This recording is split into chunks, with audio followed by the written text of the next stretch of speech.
it'll take some time probably for our guys to settle in and get used to what they're seeing. We do the best we can with the scout teams, but it's never the same. Last year, you got the win in Cullowhee, but you mentioned to me and many people that you felt they did a pretty good job defending what Georgia Southern wanted to do offensively. Obviously, that was last year. This is this year. But they did play Georgia Tech, so they've seen the option. They've had basically 3 weeks since that game, getting throttled in Atlanta to try to shore that up. What is it they did last year? What do you expect them to do this year to try to match up with you offensively? We don't know what to expect in the ball game, just in terms of what front we'll see. They've played several different fronts against us a year ago, Georgia Tech in the opening ball game, the Citadel, Wofford. We've had a lot to prepare for and a lot of different looks from them defensively. So hopefully we're going to be prepared for at least one of the things that they've played, and we've fortunately had 2 weeks to get prepared. So hopefully when we play the ball game at 6 o'clock, there won't be anything that we haven't practiced or been prepared for. And as I said, you mentioned they did do a good job of defending us last year, and hopefully we'll do a good job of blocking them and sustaining those blocks and being able to move the football against them. Coach, it certainly is exciting to be here with you talking about Georgia Southern football after the week off. Get after them today, and we'll talk to you after the game. And we're looking forward to it. I hope there's a great crowd in there tonight. If you're out there in the parking lot, get in there, and we need you early. Coach's orders. Fans, stay with us. We'll return on the countdown to kickoff. Terry Harvin, Ryan Chambers will join me. We'll kick it off Southern Conference Saturday here at Paulson, Western Carolina, and Georgia Southern on the Georgia Southern Radio Network. 103.7 The Boomer. You know, when I get new tires, it's reassuring to know I'm getting the most for my money. And the Sears Blue Automotive Crew protects my car by offering an alignment after they've installed them. Now my tires should last longer, and I can drive away feeling safe and happy. Head into Sears Auto Center through October 1st and save up to $100 when you buy 4 Bridgestone tires. Plus, get an oil change with no shop or disposal fees for only $21.99 with coupon. Go to SearsAuto.com for more great values and valuable coupons. Sears Auto Center. Exclusions apply. See store for details. I'm sure you're thinking, boy, I'd like to pay less for my car insurance, but switching seems like a lot of work. All the hassle and whatnot. Well, I'm here to tell you that is simply not the case. Geico makes it so easy to switch and start saving money straight away, without getting buried in a ton of paperwork. You know, that actually happened to me once. Literally, I was buried under my income taxes for 6 days. Haunting, really. For a free rate quote, visit geico.com. Geico. 15 minutes could save you 15% or more on car insurance. New location, same great price. Colonial House of Flowers Generation 2 is now in Main Street Village on Fair Road next to the hospital. Still owned and operated by the Phillips family since 1968. From fresh or silk floral arrangements to beautiful fall wreaths and table pieces, Colonial House of Flowers is open 8 till 5 weekdays till noon Saturdays.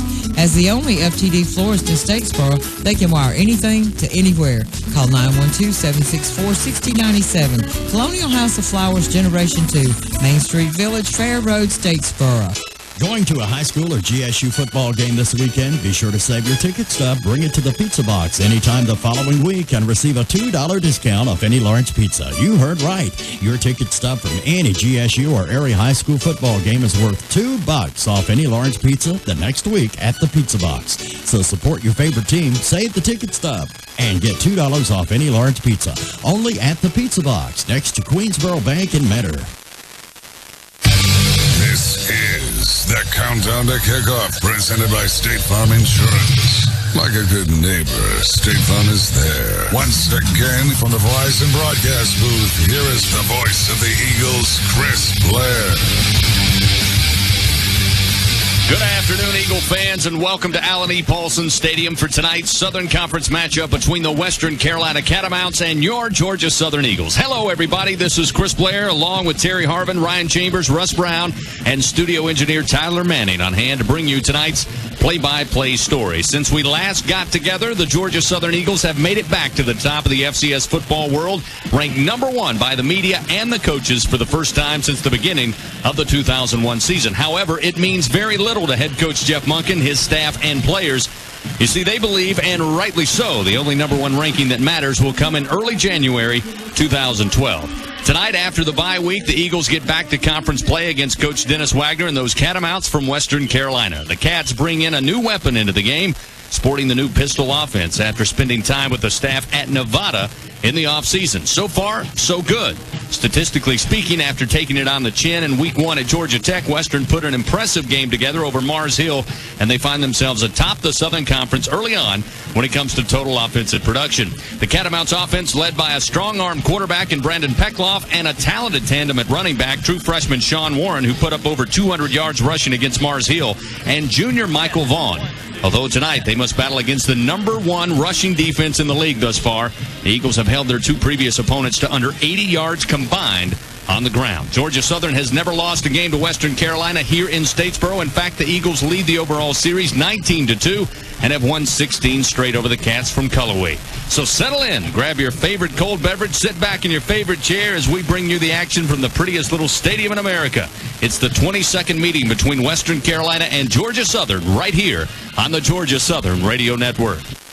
I'm in a state of caffeination, got all my fingers shaking. Must have been my large Americano, mochaccino, macchiato. Now the family's gone to bed, and that's my favorite time to get some tips on better rates. Cause my State Farm guy answers late, and even when it's not my agent, someone's standing by so patient. Getting coverage questions answered helps me to relax. Get to a better state, State Farm. See Tom Boyd in Savannah, Krista Anderson in Dublin, and in Springfield, see Ronnie Brooks. Fans Heritage Bank of the South is a proud supporter of Georgia Southern University. Just visit their location on Northside Drive next to Walmart in Statesboro, where Shirley Mincy and her team will offer fast, friendly, and efficient service. Heritage Bank of the South has a strong team of local leaders and local advisors because they believe in local decisions made by local people. Bank with those you know and trust. Bank with Heritage Bank of the South. 3 area locations: 335 South Main Street, 201 South Main Street, and 726 Northside Drive. Toyota doesn't need celebrities to help sell their cars. They'd rather let their owners do it. Wondering what your next car should be? Let a Toyota owner help you decide. Now get the 2011 Toyota Camry with 0% APR financing for 60 months, plus $500 customer cash. Monthly payment is $1,667 for every $1,000 financed through Southeast Toyota Finance. Excludes tax, tag, registration, title, and applicable dealer fees. Cannot be combined with other offers. Must complete retail sale and delivery between September 7th to 30th, 2011. There's no better time and no better vehicle. Hurry to your local Toyota dealer today because these deals won't last long. Get ready to test your fanhood at Bud Light Fan Camp. It's the ultimate football fan skills competition, and it's coming to a city near you. Sign up today and start training, because the top team in each market will win a trip to the Fan Camp Finals in Hawaii. For more details, go to facebook.com/Bud Light. Here we go. No purchase necessary. Must be U.S. resident except California, 21 or older. Contest ends 1/30/12. For complete details, see official rules at facebook.com/Bud Light. Void where prohibited. Enjoy responsibly. Bud Light Beer, Anheuser-Busch, St. Louis, Missouri. This is the Countdown to Kickoff, presented by State Farm Insurance. Like a good neighbor, State Farm is there. Once again, from the Verizon broadcast booth, here is the voice of the Eagles, Chris Blair. Looks like the weather's going to agree with us here in Statesboro as we get set for the second home game of the season and the second conference game of the year, first conference game here inside Alan E. Paulson Stadium. Welcome back to the Verizon broadcast booth on the Countdown to Kickoff, presented by State Farm Insurance. Got about 9 minutes, 22 seconds before we get underway here. Let's talk a little bit about the Western Carolina Catamounts and the Georgia Southern Eagles. To my right, once again, legendary Eagle Terry Harvin joins us. And Terry, this is a matchup between two teams that really feel like they're going in the same direction. Georgia Southern ranked number 1 in the country coming into tonight, and Western Carolina feels like maybe a little more confident than they've been in the past, simply because this pistol offense for Coach Dennis Wagner, so far, so good. So far, so good is right, and they have to like what they've seen in the first 2 ball games with Georgia Southern not being very high in the Southern Conference when it comes to pass defense, because a lot of the missed tackles have occurred because of those dink and dunk passes, and we've missed tackles, therefore giving up a lot of receiving yards. But that's exactly what it is. But make no mistake about it, they got a great running back, and that's freshman Sean Warren as well. 5'7", freshman out of North Carolina, 203 yards against Mars Hill. He can catch it out out of the backfield, but they do like to hit him in the flats. They like to take their wide outs and cut him across. Don't be surprised if they try to hit a post pattern and sneak one in on us, but I think we're going to be okay there. They got a decent offensive line as well. Big kid, 6'5", 270 across the front, 6'3", 300-pounder, so they've got some size. 6'7", 270. That's not a typo either, folks. On our offense, Robert Brown, we've got to get the game going up the middle. 70 yards last time out, but 140 the game before that. But what happened last game is he only got 70, but it helped our B-backs, our A-backs, get a lot more yardage on the outside because we got a lot of speed with McKinnon there. We also got Sean doing a fabulous job of running that offense as a coach on the field. We saw backup play with the Ute. We got McKinnon in there. I think we're going to be just fine, and don't be surprised if we keep seeing those freshman wide receivers step up and make some circus-like catches because we saw the pass attack of Coach Monken's offense come to life in that last ball game, Chris. Let's talk defense a little bit. Ryan Chambers now joining us down on the field. And Ryan, you know, with all the talk about this pistol offense, the one thing that, well, I don't think the Catamounts and Coach Wagner are too proud of, defensively, they've had their struggles thus far. Yeah, and they have. And they had their struggles, obviously, against Georgia Southern last year. Gave up a whole bunch of passing yards, obviously 170-plus to Robert Brown. The thing, though, if you go back and look at the tape, a lot of that was off the edge. A lot of the quick pitch and the rocket stuff to Robert Brown and a lot of the keepers with Jarek there in the fourth quarter. And that's a run-fit problem on the outside for Western Carolina. They just were bad against Georgia Southern. They weren't much better, really, against Georgia Tech. They gave up a lot of stuff on the edge. So it's certainly, for Western Carolina, the approach that they come out with, will they stack it in the box or will they maybe trust those two big tackles, that nose tackle, and they play that three technique up front? Will they trust those guys and not try to slam the box full and try to give some help on the outside? They certainly didn't have it against Georgia Tech or Georgia Southern. Georgia Southern defensively, for me, you watch the linebacking core today. I believe you'll see the benefit today of the linebackers that are able to maybe be a little bit more creative. You'll probably see maybe a little bit more of the run blitz against this pistol set.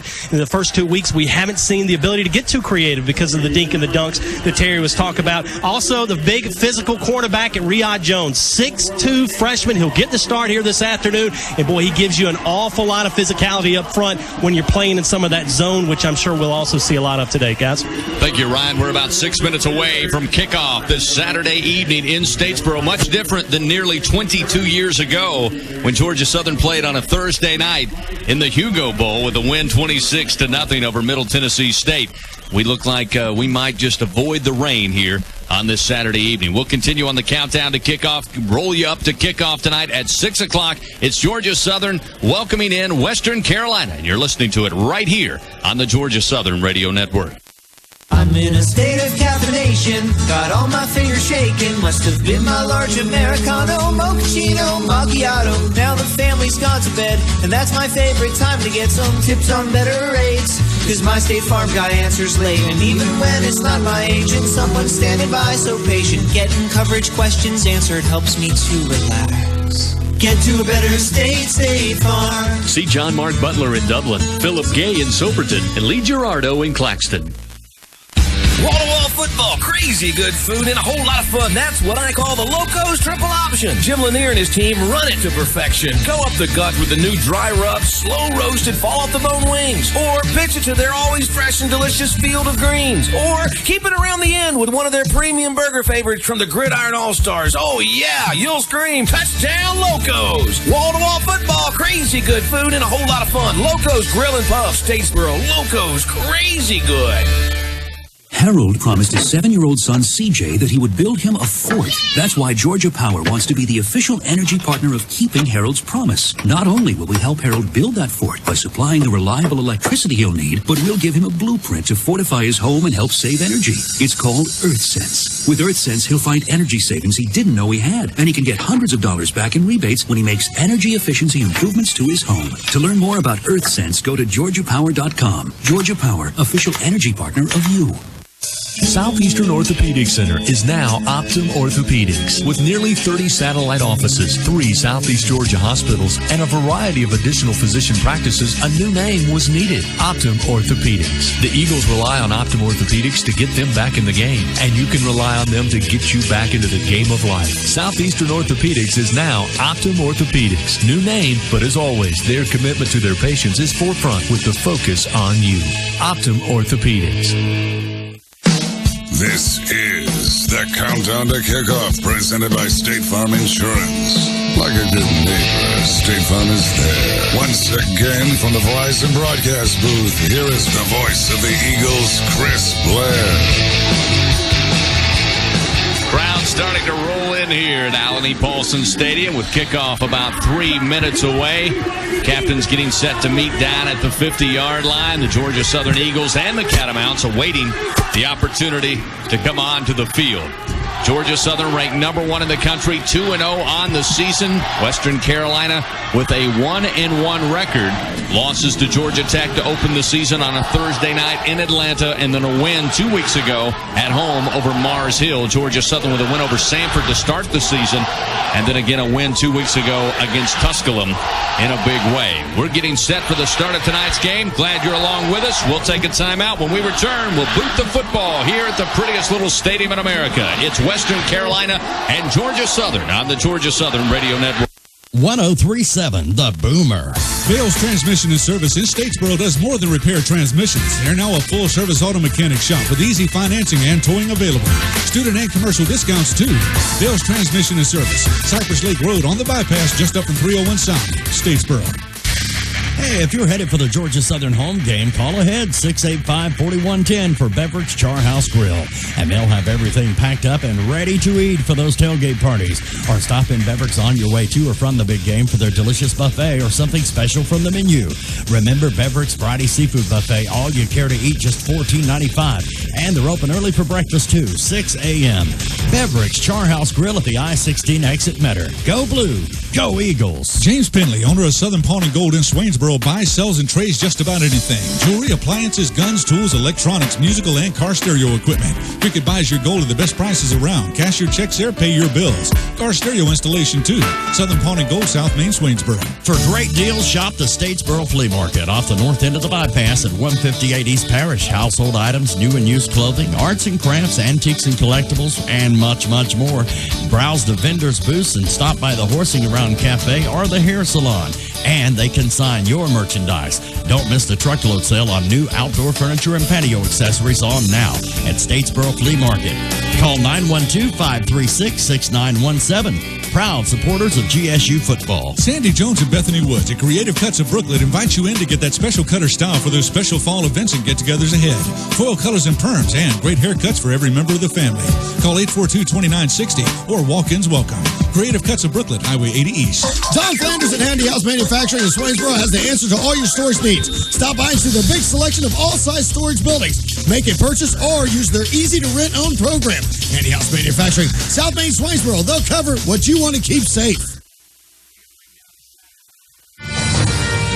Today's broadcast is an exclusive copyrighted presentation of the Georgia Southern Radio Network. Thank you for listening and enjoy today's game.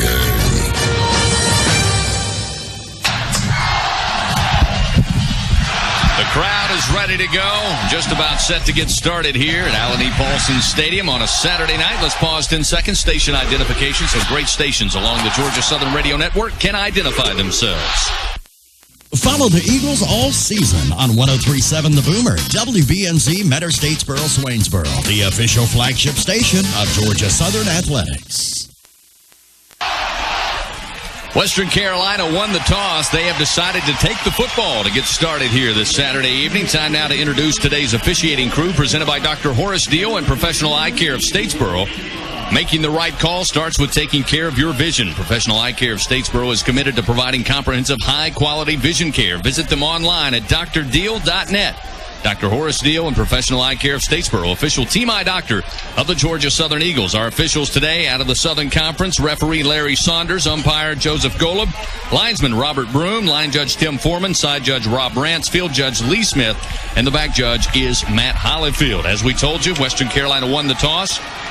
They decide to take the football, so the Eagles come out dressed in their home blue jerseys, white pants, Georgia Southern blue helmets. For Western Carolina, it's white tops, white bottoms, purple on the trim, and gold helmets. No better looking team in America than the Georgia Southern Eagles. Keep your uniform looking great with Greener Cleaners in Statesboro. Using a revolutionary and environmentally friendly dry cleaning service. Stop by at 510 Northside Drive East or find out more at BorougHgreenerCleaners.com. Time now for the first half kickoff presented by Heritage Bank of the South. 20 locations across the state of Georgia, 3 convenient locations in Statesboro. Heritage Bank of the South. There for you then, here for you now. We're underway here at Alan E. Paulson Stadium as George Richardson fields it at the 4-yard line, makes his way near side up to the 15, and then dropped immediately by special teams. And that's where Western Carolina will get it started. Just underway first quarter here. First down and 10 from about the 16-yard line of their very own. Kai Allbuck making the tackle on that one. Great stick. And, this has been a point of contention for Coach Monken and this staff. Kickoff coverage has not been very good this year. And during the off break, they worked a lot on this. And we saw dividends as he took it at the 2 and returned it only to the 18-yard line. So Brandon Peckloff, sophomore quarterback, stands in 6'7", 220 pounds. He'll take the shotgun snap, roll to his left. Left-handed throw, and out in the flat. Deja Alexander, it's incomplete. Trying to hit him up around the 22-yard line. Sets up second down 10. They'll mark it at the 18-yard line of their very own. Peckloff told he's got a strong arm, 37 of 62 so far this year. Completion rate of 60%. Thrown for 502 yards and 2 touchdowns.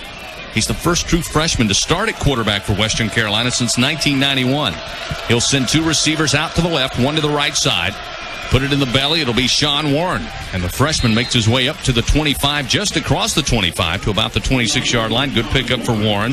Had 34 carries, 246 yards so far this year, 4 touchdowns on the season. And this was kind of a recruiting coup for Western Carolina, Terry. This young man had 2,900 rushing yards in the state of North Carolina, led that state, and somehow finds his way to Cullowhee. He'll get the carry again on 3rd down and 3, and Josh Rowe lays him down quickly at the line of scrimmage. No gain. It'll set up quickly 4th down and 3 for the Catamounts. Great play. We actually took Eubanks, took him up on the line of scrimmage and just stacked it and dared him to run it, and they did.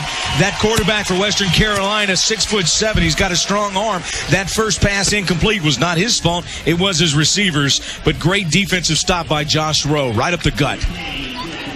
So into punt comes Blake Kane, a senior out of Kennesaw, Georgia. He'll stand at the 10-yard line of the Catamounts. Eagles have Jonathan Bryant and Dominique Swope, the freshman out of Buford, waiting the kick.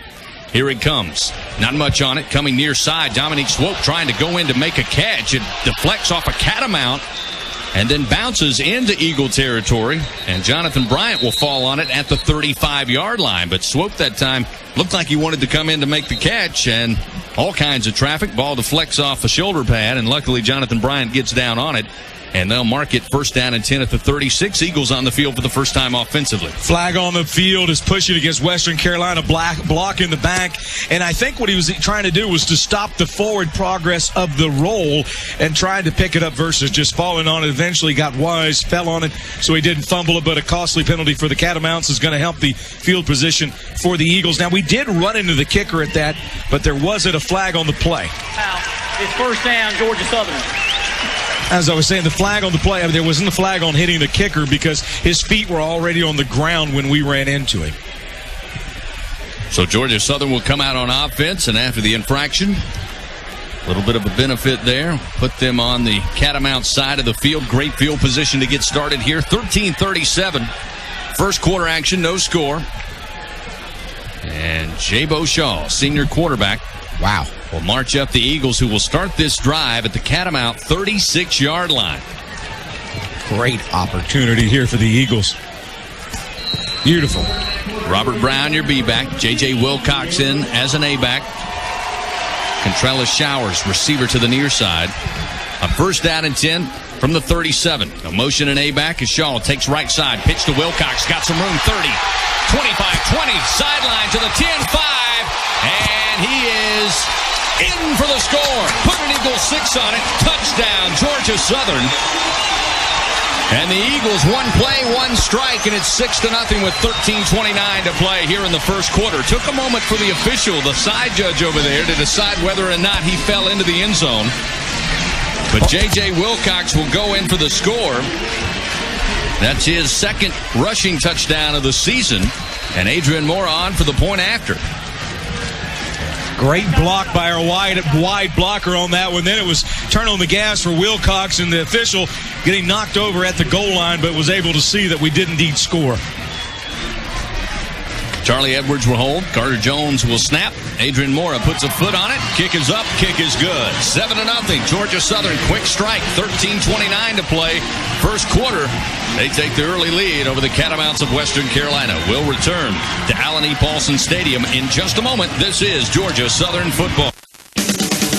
Badcock Home Furnishings and More in Metter makes it so easy to buy new furniture, appliances, electronics, bedding, and home accessories with 24-month special financing available. Shop during their Sleep Better sale. A 7-piece queen bedding set starting at just $588. Lane rocker recliners starting at just $338. See Randy or Bobby. Badcock Home Furnishings and More, South Lewis Street, downtown Metter.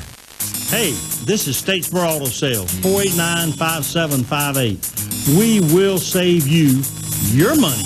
Compare our prices on program off-lease cars. A 2010 Ford Fusion SC, over $3,000 less than the local dealers. And we do not advertise payments. We show you the whole price of the car. We help you watch out for your money.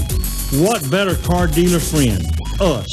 Statesboro Auto Sales. You're listening to the flagship station of GSU Athletics, 103.7 The Boomer.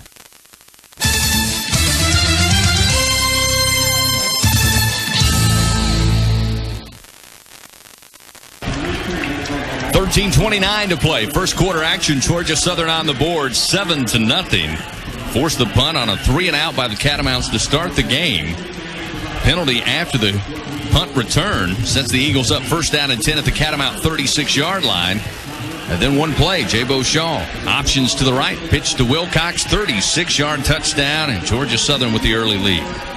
You know, last year we got off to we were 4-4 record when we scored on the opening drive. The last 7 games, y'all, we were 6-1 with 4 touchdowns on the Eagles' first drive. So this bodes well. When you started off the season, or this ball game, very similar, obviously. That was a quick score. Let me give you that recap real quick because this is going to be a long one. One play, 36 yards, option right, Wilcox, touchdown. There's your Toyota game tracker and your drive. I like those. Those are easy. So Billy Greer will tee it up at the 30-yard line. Crowd still making their way in here to Allen E. Paulson Stadium on a beautiful night. Cloud cover, a little bit of sunshine as it starts to fall here. The white towels come out as Greer gets special teams set. Whistle is blown. Here's the approach. He'll put a boot on it from the 30. Line drive kick and deep. Richardson fields it 4 yards deep in the end zone, and he'll decide to take a knee. So, Catamounts set up shop first down and 10 at the 20-yard line of their very own. Georgia Southern football powered by Georgia Power, proud supporter of the Eagles, official power supplier to Eagle fans everywhere. Georgia Power, a Southern company. Find out how you can save on your energy bill. Just go to GeorgiaPower.com. By the way, we got a ball game up in Boone, North Carolina. It's Appalachian State 14, Chattanooga 12, 9:45 in the fourth quarter. 2 wide outs to the left side, 1 to the right. First down and 10 at the 20. Peckloff comes out firing into the flat. Tajay Alexander has it at the 24. Far side makes his way up to about the 26-yard line before Josh Rowe gets the stop.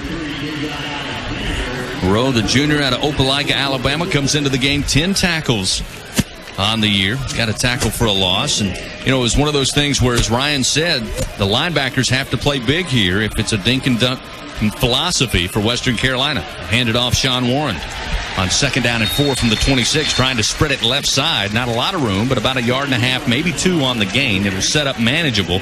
Third down and a short 3 here for the Catamount offense. You guys are talking about the arm strength of Peckloff. I saw him down here during warm-ups. He's throwing 40 yards downfield, just rotating his hips, not even stepping into it. Kid's got a heck of an arm. Third down and 2 at the 28. Handoff Warren. Dances to his right, back to his left. Did not get it. Brought down at the 30-yard line. Pins on the spot, very close, but it looked like he came down early. Looks like we came in with a safety blitz with Deion Stanley there, who was able to get a shot on him in the backfield, make that initial hit as he came down hard. The Eagles thought they had the ball. They ended up getting the first down, so he got just enough. So he gets the spot. Fresh set of downs. First down and 10 now at the 30. Peckloff gives it off to Michael Johnson. Johnson into the game right up the middle. Rolls his way across the 35 to about the 36-yard line. Pickup of 6. It'll be second down and about 4 here for the Catamounts. Showing that they do indeed have a running game. 2 receivers right, 1 to the left side. Catamounts working quickly on second down and 3. Peckloff, little bootleg, throws in the flat. Tight end Andrew Rogers has got it as he makes his way to the 43-yard line. It's enough for a Catamount first down. Beautiful play by the quarterback, 6'7" sophomore. Nice play action, a lot of poise. Plays with good strength there. So back-to-back first down sets up 1st and 10 now at the Catamount 43-yard line. 11:47 to play first quarter. Georgia Southern up 7-0. Here's the quick slant to Alexander. He's got it far side and finds his way inside the Eagle 30 before being brought out of bounds and drug out of bounds at the 24-yard line. So a quick strike, and that's something we saw against Tusculum, something Coach Monken talked about all week, was the short passes turning into big plays, and that's what the Eagles gave up right there. First down and 10 now inside the 30-yard line of the Eagles. In fact, they'll mark it at the 24. First down and 10. 11:32 to play. Peckloff. Play action. Stands in the pocket. Fires in traffic. And it's caught down at the 5. Threw it between 3 Eagle defenders, including Derek Hayden on coverage. But Josh Cockrell, the sophomore out of Huntersville, North Carolina, somehow gets down on the ground and hauls it in. And it's first down goal to go for the Catamounts. 1st and 5 at the Eagle 5. Because our 4 guys were playing the receiver versus playing the ball on that. Peckloff, shotgun snap. Gives it off to Johnson. Johnson trying to squirt between left tackle. Not much there. Got about 1.5 yards, maybe 2. They'll mark it second down goal at the 3. Something else you'll notice, guys, Georgia Southern was trying to change personnel, 4 on, 4 off. And I think that because of the quick snap and the quick nature of this Western Carolina offense, they just didn't get set on that long throw. Blake Riley on the stop for the Eagles. Second down goal to go from the 3. Again, they go back to Johnson. This time Johnson left side, same play, gets in for the score. And it's 7-6 with 10:51 to play here in the first quarter. Missed tackles going to drive Monken crazy, and this defensive coordinator crazy as well. Missed tackles, that was the initial hit, and he was able to stretch and get the ball over the goal line, and that's what we saw, those missed tackles with that quick pass against Samford. It burned us too.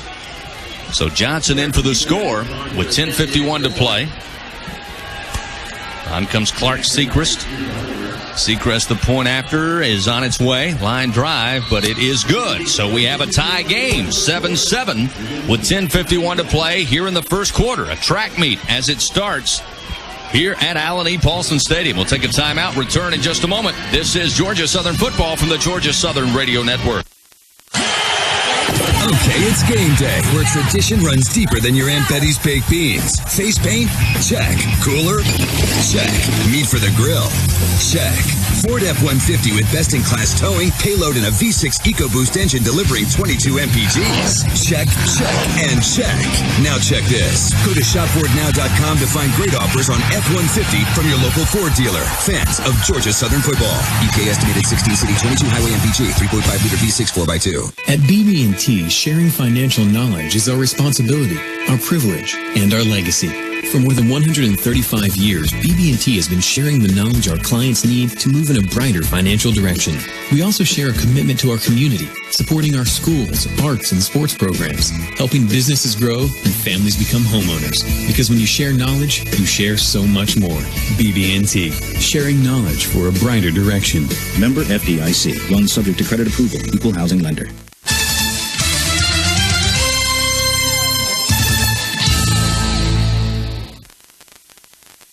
Western Carolina, 9 plays, 80 yards, to use 2 minutes and 38 seconds, and a pair of missed tackles by the Eagles to tie it up here at Allen E. Paulson Stadium, 7-7. 10:51 in the first quarter mark as Western Carolina lines up to kick off. LaRon Scott, check that. Wilcox back with LaRon Scott to return the kick for the Eagles. LaRon Scott having an amazing year so far for the Eagles, setting records and leading the SoCon in kickoff returns. And the Eagles and this fan base could certainly use the boost of a LaRon Scott return right now, Chris. So with 10:51 to play, tie game here. Crowd starting to fill up on the hill to our right and to our left. Here's the approach. Sechrist puts it up high but short. Fielded by an up back at the 29-yard line for the Eagles. collisions occur. Georgia Southern will take over, first down and 10 at the 33-yard line. Kai Allbeck actually returning that one as they wisely kicked off short high. Flag on the field. It's going to be offsides on the kicking team.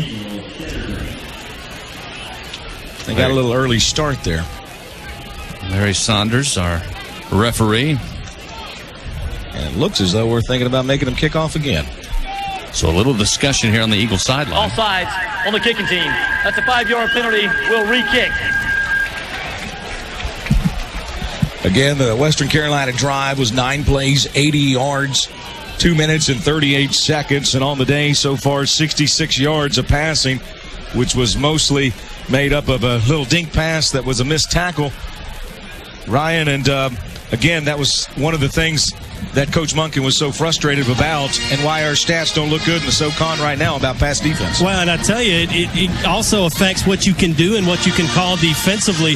When you have a lot of that quick fire stuff, you're not able to be the aggressor, and we saw that under Coach Pry, and certainly the same holds true with Coach Curtis. They want to set the tone defensively, and I think you'll see more of that creativity. There's still that quick hitting stuff from this pistol offense, but you will have the opportunity on those late draws and stuff to maybe get more aggressive, as I mentioned the pregame with that linebacking core. We've seen a lot of that in the first 2 drives.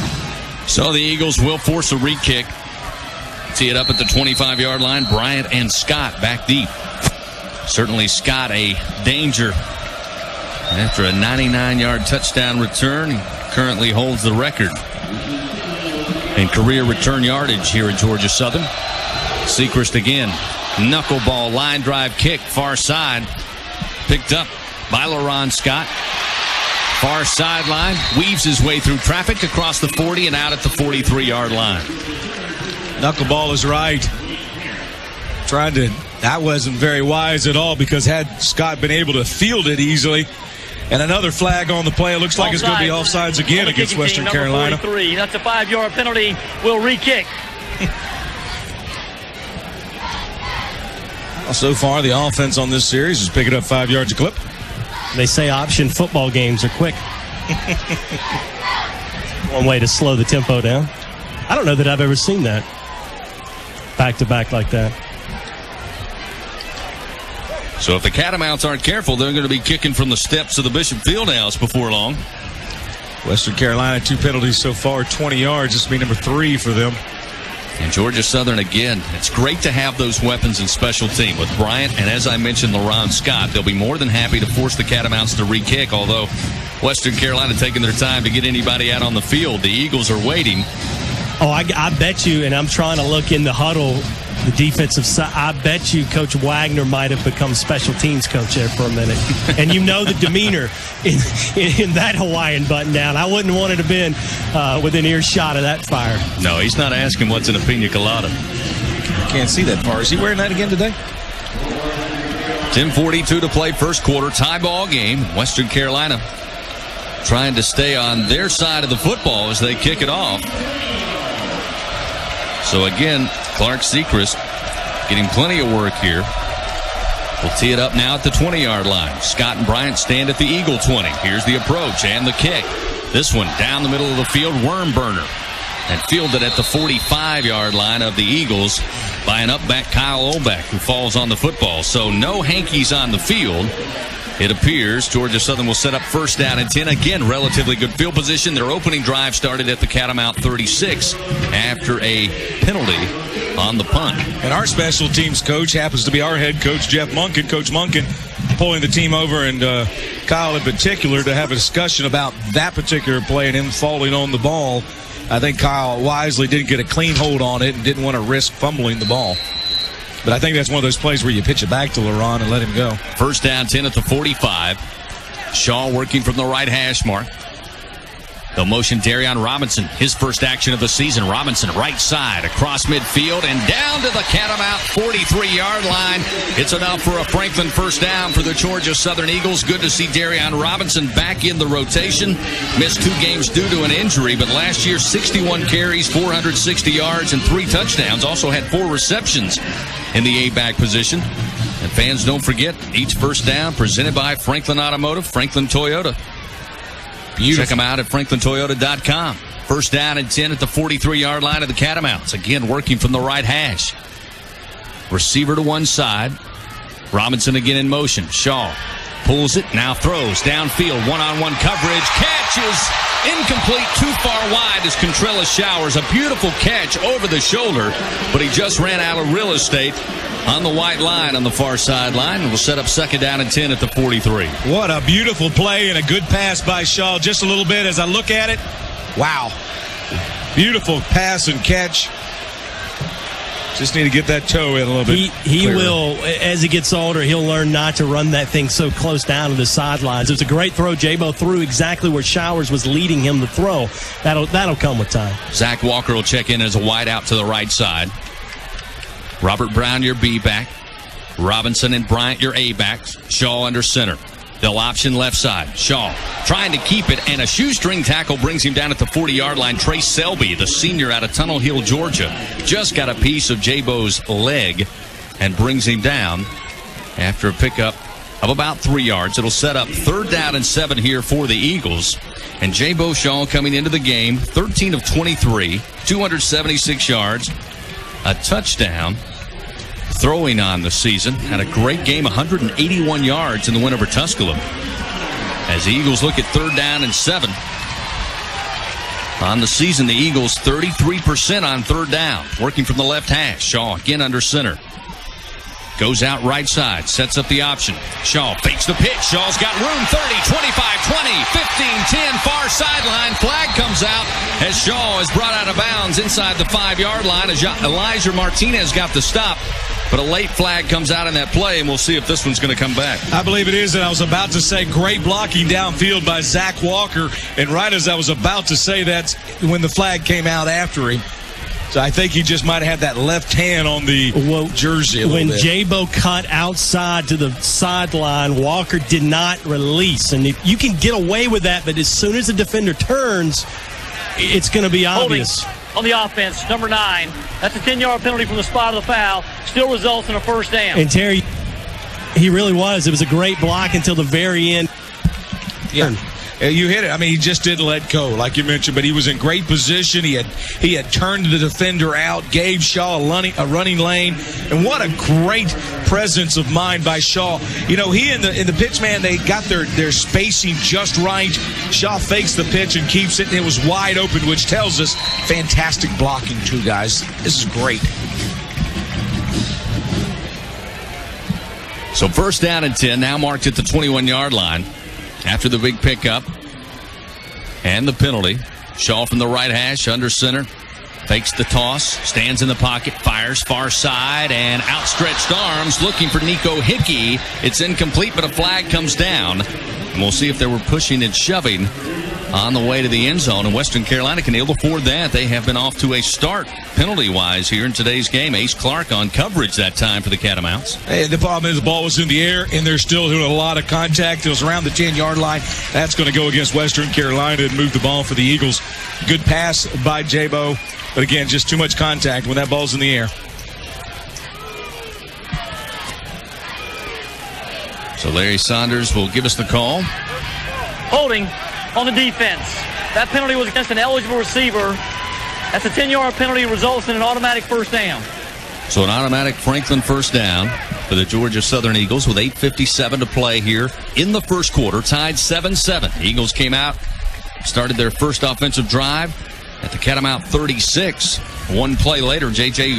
Wilcox in for the score, and the Catamounts drove right back down the field to tie this game up. And the Eagles, with help from the Catamounts penalty, now looking at first down and 10 at the 11-yard line. From the right hash, Shaw under center. Brown, your B-back. Shaw will keep around the left side, make it down to the 6-yard line before Ace Clark steps up to make the stop. Wow, Nico was open on the pitch. Guys, they've got everything now. It's there. I mean, everything, the pitch, the throw. I mean, right now, Georgia Southern looks very good at clicking on offense, and they've got a lot of options, pardon the pun, going downfield. It's amazing right there. It looked like Shaw didn't pick up anything, and he picked up 5 yards. Eagles break from the huddle. Second down, 5. At the 6-yard line of the Catamounts. Showers out wide to the right side as they work from the left hash mark. Shaw under center, shouting instructions to Robinson. Your A-back. Now he'll motion right side. Shaw caught in the backfield and brought down by Trey Selby. Nobody touched Trey Selby. He made a beeline for Jabo Shaw and drops him back at the 10-yard line. A loss of 4. And that will set up third down and 9 here for the Eagles offense. Got to get a helmet or get a hands on him or something. By the way, quick update. It's $1:33 left to go in the game. It's Chattanooga 12, Appalachian State 14. Well, not quite the offensive showcase many people thought it would be up on the Rock today, but a defensive battle, and the Mountaineers leading 14-12 late in that game. 7:35 to go here in our contest. First quarter action. Third down and 9 at the 10-yard line. Shaw will step into the split gun. Step back, looking to throw. Looks to his left, now back to his right. He'll have to tuck and run, and Western Carolina with great coverage. Ball came loose. Western Carolina says they have it down at the 5-yard line. We'll wait and see after the pile unfurls. I hope Shaw gets up from it because he took a vicious hit at the 5. And Georgia Southern, it appears, will have the football. But it will set up fourth down. And Adrian Mora will come on for the point after. And Shaw, the good news, trots off. Okay, headed to the near sideline. Man, that was a scary hit there. So Mora will try to put it up. 23-yard field goal, hash mark right. And a 7-7 game. Snap, set, kick is on its way. Mora's kick is on its way, and kick is good. Georgia Southern regains the lead 10-7 with 6:42 to play here in the first quarter. We'll return to Allen E. Paulson Stadium in just a moment. This is Georgia Southern football. Jimmy Davis at Davis Automotive and Tires in Brooklet is proud to support all men and women serving in our armed forces at home and in foreign countries, helping keep our country free and protected from terrorism. Davis Automotive and Tires of Brooklet, an American-owned, American-operated business, ready to serve you with all your automotive repair and tire needs. They're dedicated to give you quality service at the lowest possible price. Davis Automotive and Tires in Brooklet, reminding us all to remember those who have served and are now serving our country, the land of the free and the home of the brave. At Sea Island Bank, we're passionate about Mettering-Candler County. Whether it's our local schools and athletic programs, chamber events, or the Bloomin' Festival, you'll find our team members lending a helping hand. And if you need a financial partner, Billy Patterson and his staff are ready with local decisions, sound advice, and friendly service. Come see us today or visit us online at SeaIslandBank.com. We're passionate about our customers and the community we serve. Sea Island Bank, a division of Synovus Bank, member FDIC, equal housing lender. 1037 The Boomer.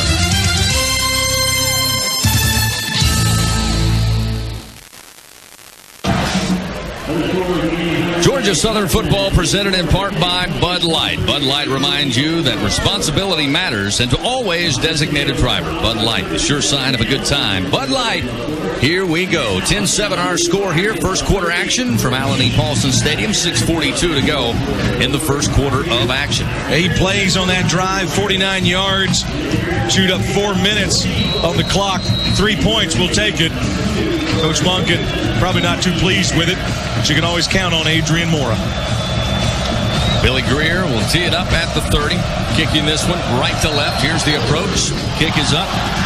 End over end kick. George Richardson gets under it. Hauls it in at the 4-yard line near side. Comes up the near sideline. 25-30. 35-40. Made a great move at the 40-yard line and gets his way into Eagle territory.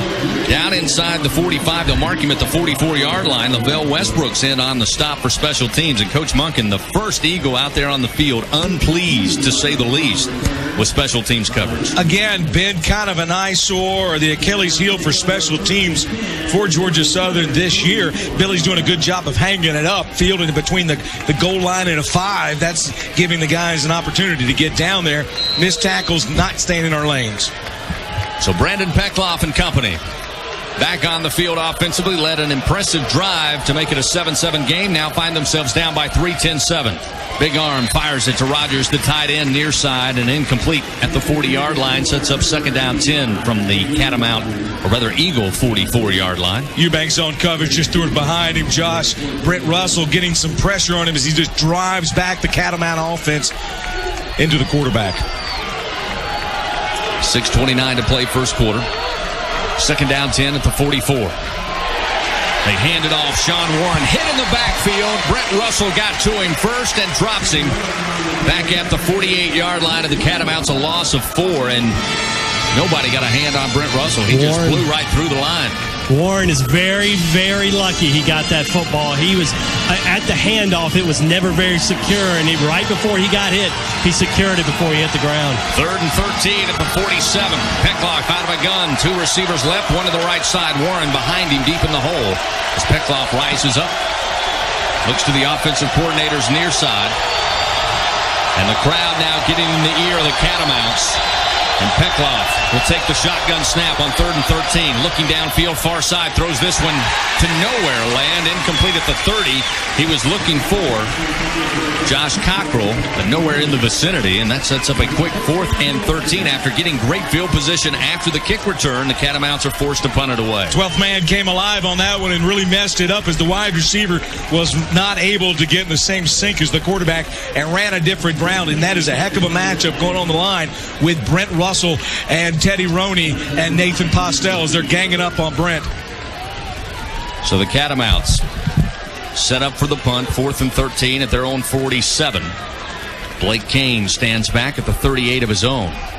Here's the kick. Beautiful. High into the air. Jonathan Bryant back deep for the Eagles. Fields it at the 10, near side.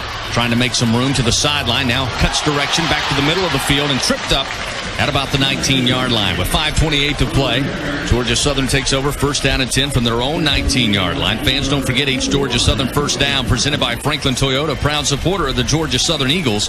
Go see them. They'll save you money with incredible deals on new and certified pre-owned Toyotas, Camrys, Tundras, Tacomas, Corollas, Venzas, Siennas, and more. Visit them on the bypass beside the Holiday Inn and Chili's in Statesboro or online at franklintoyota.com. Franklin Toyota, travel partner to the Georgia Southern Radio Network. 1st down and 10 at the 19-yard line. Working from the left hash, attacking right to left on your dial. 1 receiver out wide to the right, 1 to the left side. Flexbone formation, Wilcox in motion right side. Shaw steps back, fires near side. Catch made by Mitchell Williford. And Mitchell makes his way up to the 30 and out of bounds near side. They'll say he got out at the 31-yard line. Nice pickup of 11 yards. 1st down and 10. A Franklin 1st down for the Georgia Southern Eagles. That time Western Carolina, Terry, was giving Georgia Southern the short stuff, playing back in more of a zone coverage. And Williford just went up the line about 9 yards, hauled in the catch for the 1st down. 1st down and 10 at the 31. 5:12 to go, 1st quarter. 10-7, Georgia Southern with a 3-point lead. Flexbone formation. Wilcox along with Bryant, your A-back, as Shaw takes the option, pulls it out of the belly of Robert Brown, and around the right side makes it up to the 40-yard line. Great pickup by J-Bo Shaw. 8 yards on the carry. Brandon Vaught, outside linebacker out of Cleveland, Georgia, on the stop for the Catamounts. Sets up manageable 2nd down and a long 1 yard. J-Bo Shaw, a connection to Western Carolina. In fact, his father, Lee Shaw, head coach at Flowery Branch, was a 3-year letter winner at Western Carolina from 1986 to 1988. 4:32 to go. Zach Walker, a receiver to the near side. Wide side of the field on 2nd down and 1 from the 40. Eagles taking their time here is Shaw under center. Bryant, Wilcox, your A-backs. They'll motion Wilcox. Again, Shaw will pull it out of the belly of Robert Brown, the B-back, and around the right side, dive towards the 1st down marker. Vaught again on the stop for the Catamounts, and this may require a measurement depending on the spot. It looked like he may have been just a little shy, and it will be a 3rd down and less than a yard as we roll under 4 minutes here in the 1st quarter in a 10-7 Georgia Southern lead. Get quick scoring, by the way. Appalachian pulls it out 14-12 over Chattanooga, and an overtime victory for Elon over Citadel, 18-15. Georgia Southern, as I mentioned, 33% on the season thus far on 3rd downs. 1 for 2 this afternoon, 3rd and 1 from the 41. Shaw takes out, comes near side. Shaw trying to find some room behind the blockers, makes it to about the 42, just shy of the 43, before Cortland Carson makes the stop, but it's enough for a Franklin 1st down for the Georgia Southern Eagles. Both plays, J-Bo found the crease and almost just fell forward there on 2nd down. He thought he had enough, but he got hit initially there on the outside shoulder, kind of got spun around a little bit. Had he not cleared that, he would have had the 1st down, but finds it there on 3rd. 1st and 10 at the 42 of their very own. Williford wide out to the left side. Barker out wide to the right. Flexbone formation, Shaw under center. Motion Bryant near side. Here's the toss. 45 across midfield and steps out of bounds at the Catamount 48-yard line. Catamounts had players in position. Yeah. And just forced him wide. Mitchell Williford just knocked somebody cold. And we've got a Catamount slow to get up. He cracked back. Mitchell Williford just laid probably the best block I've seen since the return of the option, and will be something to see on tape. Brandon Vaught, the injured Catamount, who was in on 2 plays here defensively in this drive, is now being tended to by the training staff by the Catamounts down at the 43-yard line of the Eagles. Georgia Southern looking at second and a short 2 with 3:03 to play here in the first quarter. Also great blocking downfield, Chris. Besides Wilcox, was Dorian Bird out of Macon, Georgia, the sophomore 6'1", 265 offensive lineman, pulling out and leading the charge down there for the Eagles. And that's a big guy to face. Westside High School out of Macon done such a good job of signing some good players. Of course, if you're in Macon, you're listening to us on Fox Sports 1670. We appreciate you listening. Throughout Middle Georgia, great affiliate over that way. So Vaught, on his own power, makes it to the far sideline. Good sign there. Second down and a short 2, maybe just 1 yard here for the Eagles. At the Catamount 48-yard line. Ball placed between the 49 and 48. Left hash mark. 2 receivers to the right. 1 to the left side. Shaw out of the split gun. Waits on the snap. Gives it off Brown. Right side. Brown's got the first down and then some. Down inside the Catamount 45 to the 42-yard line. Cortland Carson again. Outside linebacker on the stop. But it's a Franklin first down for the Georgia Southern Eagles. And it looked like we had a flag come out on the far sideline, just off the sideline for Western Carolina. That far out typically is on the sideline of Western Carolina. That's sometimes a bench flag. And curious. Delay a game. Sideline interference on Western Carolina. That's a 5-yard penalty. The first down. That's the 5th penalty for the Catamounts tonight, and they are not helping their cause at all with 2.5 minutes to go here in the first quarter, down 10-7, and the Eagles, after a big run from Robert Brown, will tack a few more on as they move the football down to the 37-yard line of the Catamounts. 5 penalties, Chris, 40 yards on the day for Western Carolina. Georgia Southern just 1 for 10. Tyler Sumner checks in. He'll be a receiver right side. Patrick Barker to the left side. 1st and 10 from the 36-yard line. Split gun formation. In fact, now the inverted wishbone here for the Eagles. Is Shaw back in the shotgun formation.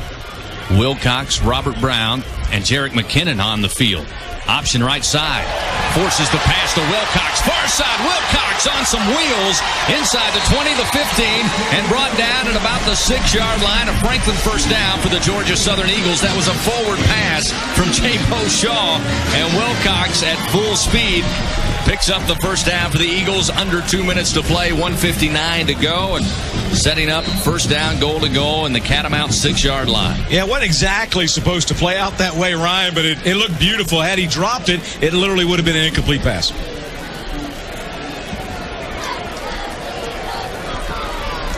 So first down, goal to go at the Catamount 6. McKinnon lines up as a receiver left side. Here's the shotgun snap. Give it off to Wilcox, running downhill. And Wilcox stopped just shy of the goal line at about the 1-foot line. Western's all out of sorts. Jarek McKinnon was lined up here outside the hash, a receiver near side. Nobody was even covering him till there at the last second. They mark his knee down at the 2, so Wilcox, now they mark it at the 1, just inside the 1-yard line. It'll be second down, goal to go from the Catamount 1. We got 1:08 to play here in the first quarter. Shaw back into the flex bone with Robert Brown, the B-back. Middle of the field, the ball is placed. Catamounts trying to jump over the pile. Shaw will keep, and Shaw is in. Flag comes down at the 1-yard line, and it may be against Offside the Catamounts. on the defense. It is. That penalty is declined. Put an Eagle 6 on it. Touchdown, Georgia Southern. J-Bo Shaw in for the score. His first rushing touchdown in tonight's game makes it 16-7 with 57.5 seconds remaining, and that is the 6th penalty against the Catamounts. But not much doing there. Shaw had plenty of penetration. Good job up front by Mann and Maxwell on the offensive line on the right side. Yeah, Brandon Vaught there jumped the shark, so to speak.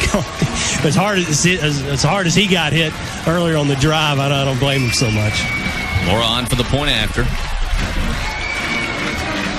Snap, set, kick is on its way. Kick is up.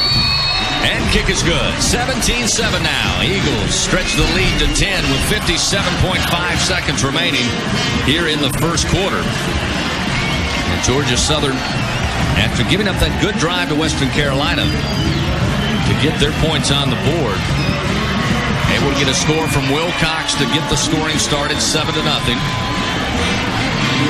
Then the Catamounts answered back with a drive of their own to tie the game at 7.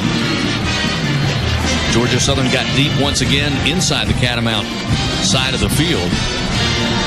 Had to come away with a field goal to make it 10-7. And then penalties after penalties for Western Carolina kept moving Georgia Southern down the field. And eventually Jay Beauchamp in for the score to make it 17-7 with 57.5 seconds remaining here in the first quarter. And gentlemen, again, looking out here at Alan E. Paulson Stadium. The hills starting to fill up. Western Carolina with a small smattering of purple across the way. It's good to be an Eagle. Good to see these hills filled again, and students out here in full force, and kudos to the Georgia Southern students for turning out like they have. Love seeing them out here. Tailgating area was started early this morning. It's like I mentioned to somebody, they were saying that there's some folks somewhere along the way that were predicting maybe 25,000, asking if I thought that. I said, I don't know, but it never hurts to spread that around a little bit. You'll certainly get more folks out here to see. So Greer again will tee it up. Kick is on its way again, angling to the near side. Richardson fields it at about the 6. Up the hash, he's got a seam. 35-40, 45-50. Near sideline, brought down by Lavelle Westbrooks. Out of bounds near side at the 30-yard line. And for the second straight time, kick coverage not so good for Georgia Southern. Sets up the Catamounts in fine fashion. With 48 seconds to go in the first quarter, they will scrimmage from the Eagles side of the field. Southeastern Orthopedic is now Optum Orthopedic. With locations in the Coastal Empire and South Carolina Lowcountry, Optum Orthopedic helps keep the Eagles in the game and can help you get back in the game of life. Optum Orthopedic, official orthopedic provider to the Georgia Southern Eagles. And Ryan, real quickly, injury report coming into today's game. Yeah, and Darion Robinson, as you noticed, obviously back in, and he's at 100%. Outside of everything else, everything good through the first quarter. First down, 10 at the 34. Play action for Peckloff. He'll go for the big ball down the middle, over to the left side, looking for Alexander. LaRon Scott got in at the 10-yard line to knock it away. Incomplete. Second down, 10 at the 34. Beautiful pass. I mean, he had a step on him. LaRon Scott just closing quickly and batting it away. And I want to talk about that kickoff coverage real quick. Our guys stayed in the line, so give credit where credit's due. Western Carolina did a good job of knocking our guys out of the way, opening up a hole. Second down, 10 at the 34. Attacking left to right. They'll send Johnson now out of the backfield, and a quick screen trying to set up Alexander. The pass low, and Alexander going to his knee and catching at the 35-yard line. A loss of a yard as we roll inside 30 seconds remaining here in the first quarter. And a 17-7 Georgia Southern lead. Actually loses a yard on the play, backs it up to the 35-yard line. And these fan base are turning it up a notch on both sides of Paulson Stadium. They get a final play here in the first quarter with the clock down to 12 seconds. Third down and 11 from the 35. Left hash mark. Peckloff out of a shotgun. Raises back up. Looks to the far sideline. 4 seconds, and that may be all she wrote for the first quarter. Fans in the ear of Peckloff, and he can't get the call, and the first quarter comes to an end. So credit that play to the Georgia Southern fans here at Alan E. Paulson Stadium. We finished the first quarter of action. Georgia Southern up 17-7 over Western Carolina. They'll look at a 3rd and 11 when they switch sides of the field down at the Eagle 35-yard line. We'll return to Alan E. Paulson Stadium in just a moment. This is the Georgia Southern Radio Network. I'm Elena, and I'm a student at Georgia Southern University, and I've got 30 seconds to tell you why you should come here. Our campus is amazing. It's like a park, and we have some of the most awesome residence halls. It's like living in an apartment. Even though we're a major university, class sizes are small. You won't have classes with 500 students. Try asking a question in one of those. Plus, the people here are so nice. You'll fit right in. If you're like me, you'll be blown away when you see this place. Check out georgiasouthern.edu today.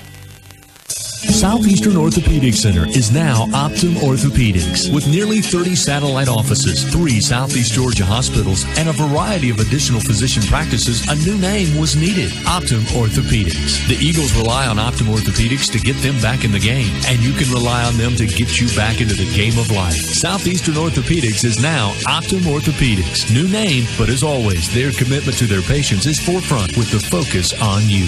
Optum Orthopedics.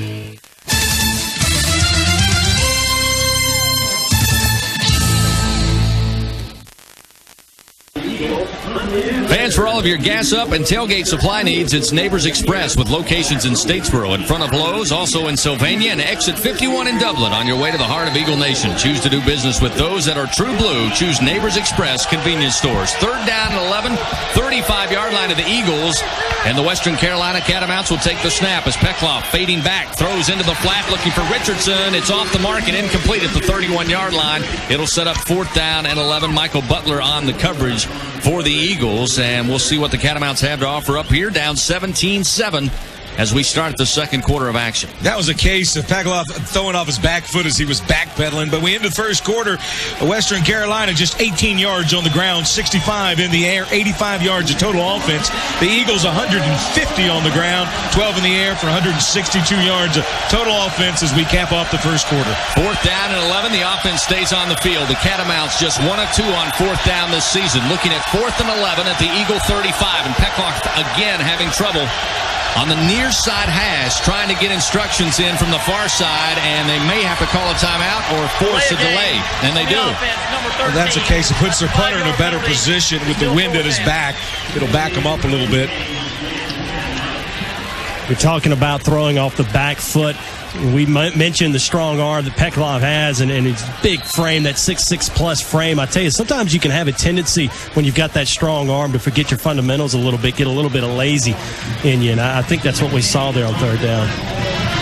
So on once again comes Blake Kane. He will stand at midfield, and wait a minute, they got to. I don't think we backed the ball up there. Yeah, they placed the ball down at the 35, and there was a delay of game. It should be line of scrimmage at the 40 before setting up the punt. I missed something here. I know there were some rule changes in the offseason, and I don't think that was one of them. Just having some fun with you. As I look at the end of the first quarter stats, by the way, penalties, Western Carolina, 5 penalties, 39 yards.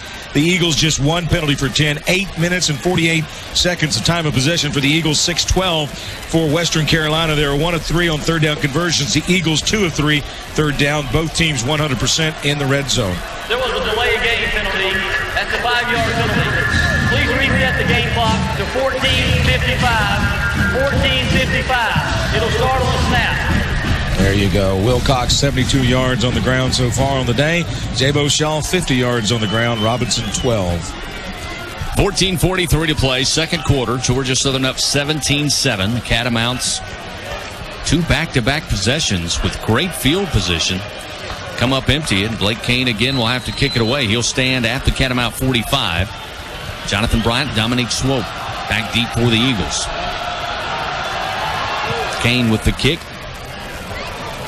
Everyone gets out of the way, takes a bounce at the 3 and into the end zone. It'll be a touchback, and Georgia Southern will start 1st down and 10 from their own 20-yard line. Georgia Southern got off to a good start, 13:29 to go in the first quarter. J.J. Wilcox, a 36-yard run. First play of scrimmage for Georgia Southern. Take the early lead 7-0 with 10:51 to play in the first quarter. Western Carolina on a Michael Johnson 3-yard run would cap off a 9-play 80-yard drive to tie the game up 7-7. Georgia Southern would answer with Adrian Mora's 23-yard field goal to extend the lead 10-7. And then Jabo Shaw in from the 1-yard line with 57 seconds to play in the first quarter to make it 17-7. Now the Eagles with the football, 1st down and 10 at the 20-yard line of their very own. Shotgun formation for Shaw. 1st and 10 at the 20. Setting up option. Shaw decides to keep, gets sandwiched down at the 5-yard line, and the Catamounts bring him down, but they gave him a lot of room to pick up 5 yards. Rock Williams, the middle linebacker, a junior out of Howell, Michigan, will get the stop, but it seemed to take forever for the Catamounts to get to Jabo Shaw, as if they were a little hesitant to go up, thinking he was going to make the pitch. So Georgia Southern happy to take 2nd down 5 at the 25-yard line. And he had to keep it because the spacing between him and McKinnon had narrowed so much. He couldn't have pitched it. So 2nd and 5 at the 25-yard line of their own. Split gun formation, 2 receivers left, 1 to the right side. McKinnon and Brown to each side of Jay Beauchamp. Give it off to McKinnon. McKinnon finds a hole left side, now cuts back middle of the field. Across the 50, 30, 25, 20, 15, 10, 5. Put an Eagle 6 on it. Touchdown, Georgia Southern. 75-yard touchdown for Jerick McKinnon. That was beautiful. His 4th rushing touchdown of the season. My goodness, does this young man have some speed as he cut up the middle, and it looked like D. Williams was going to have a shot at him, and D just reached out, and all of a sudden you saw this spacing happen between D's hand and the back of McKinnon's jersey, and it was all she wrote, Ryan. I was going to mention after the play that in that split gun, he's going to have to take either the trap or the be-back give, and it's nice to have some weight, but obviously 75 yards later, I don't have to mention that. He showed it himself.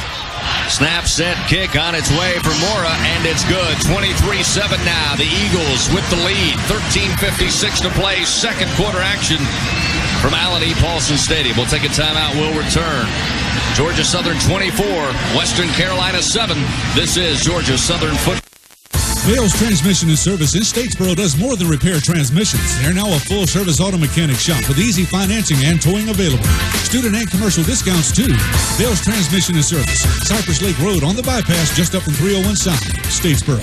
Sykes Brothers Incorporated, Mentor, Vidalia, and Statesboro are ready to give you info on extending the life of your asphalt drives, parking areas, even streets. Call 685-6328. Grading, land clearing, excavating, and more. Sykes Brothers, Mentor, Statesboro, and Vidalia. Everybody knows Howard Tire Company in Swainsboro is a place to buy top-name tires at affordable prices. But stop and see their tire and wheel packages, toolboxes, bumpers, leveling kits, and much more to dress up your vehicle. Howard Tire Company, Lansbridge Road, Swainsboro. Yes, a tire company can get a whole lot more, no matter what your ride. Stateview Mini Storage, Mentor, and in Twin City, behind the Time Saver, offers climate-controlled, fenced-in, lighted, camera-monitored storage buildings. Also, Wayne Supply Twin City specializes in new or replacement of windows and doors. Call John Wetzel, 478-763-2319.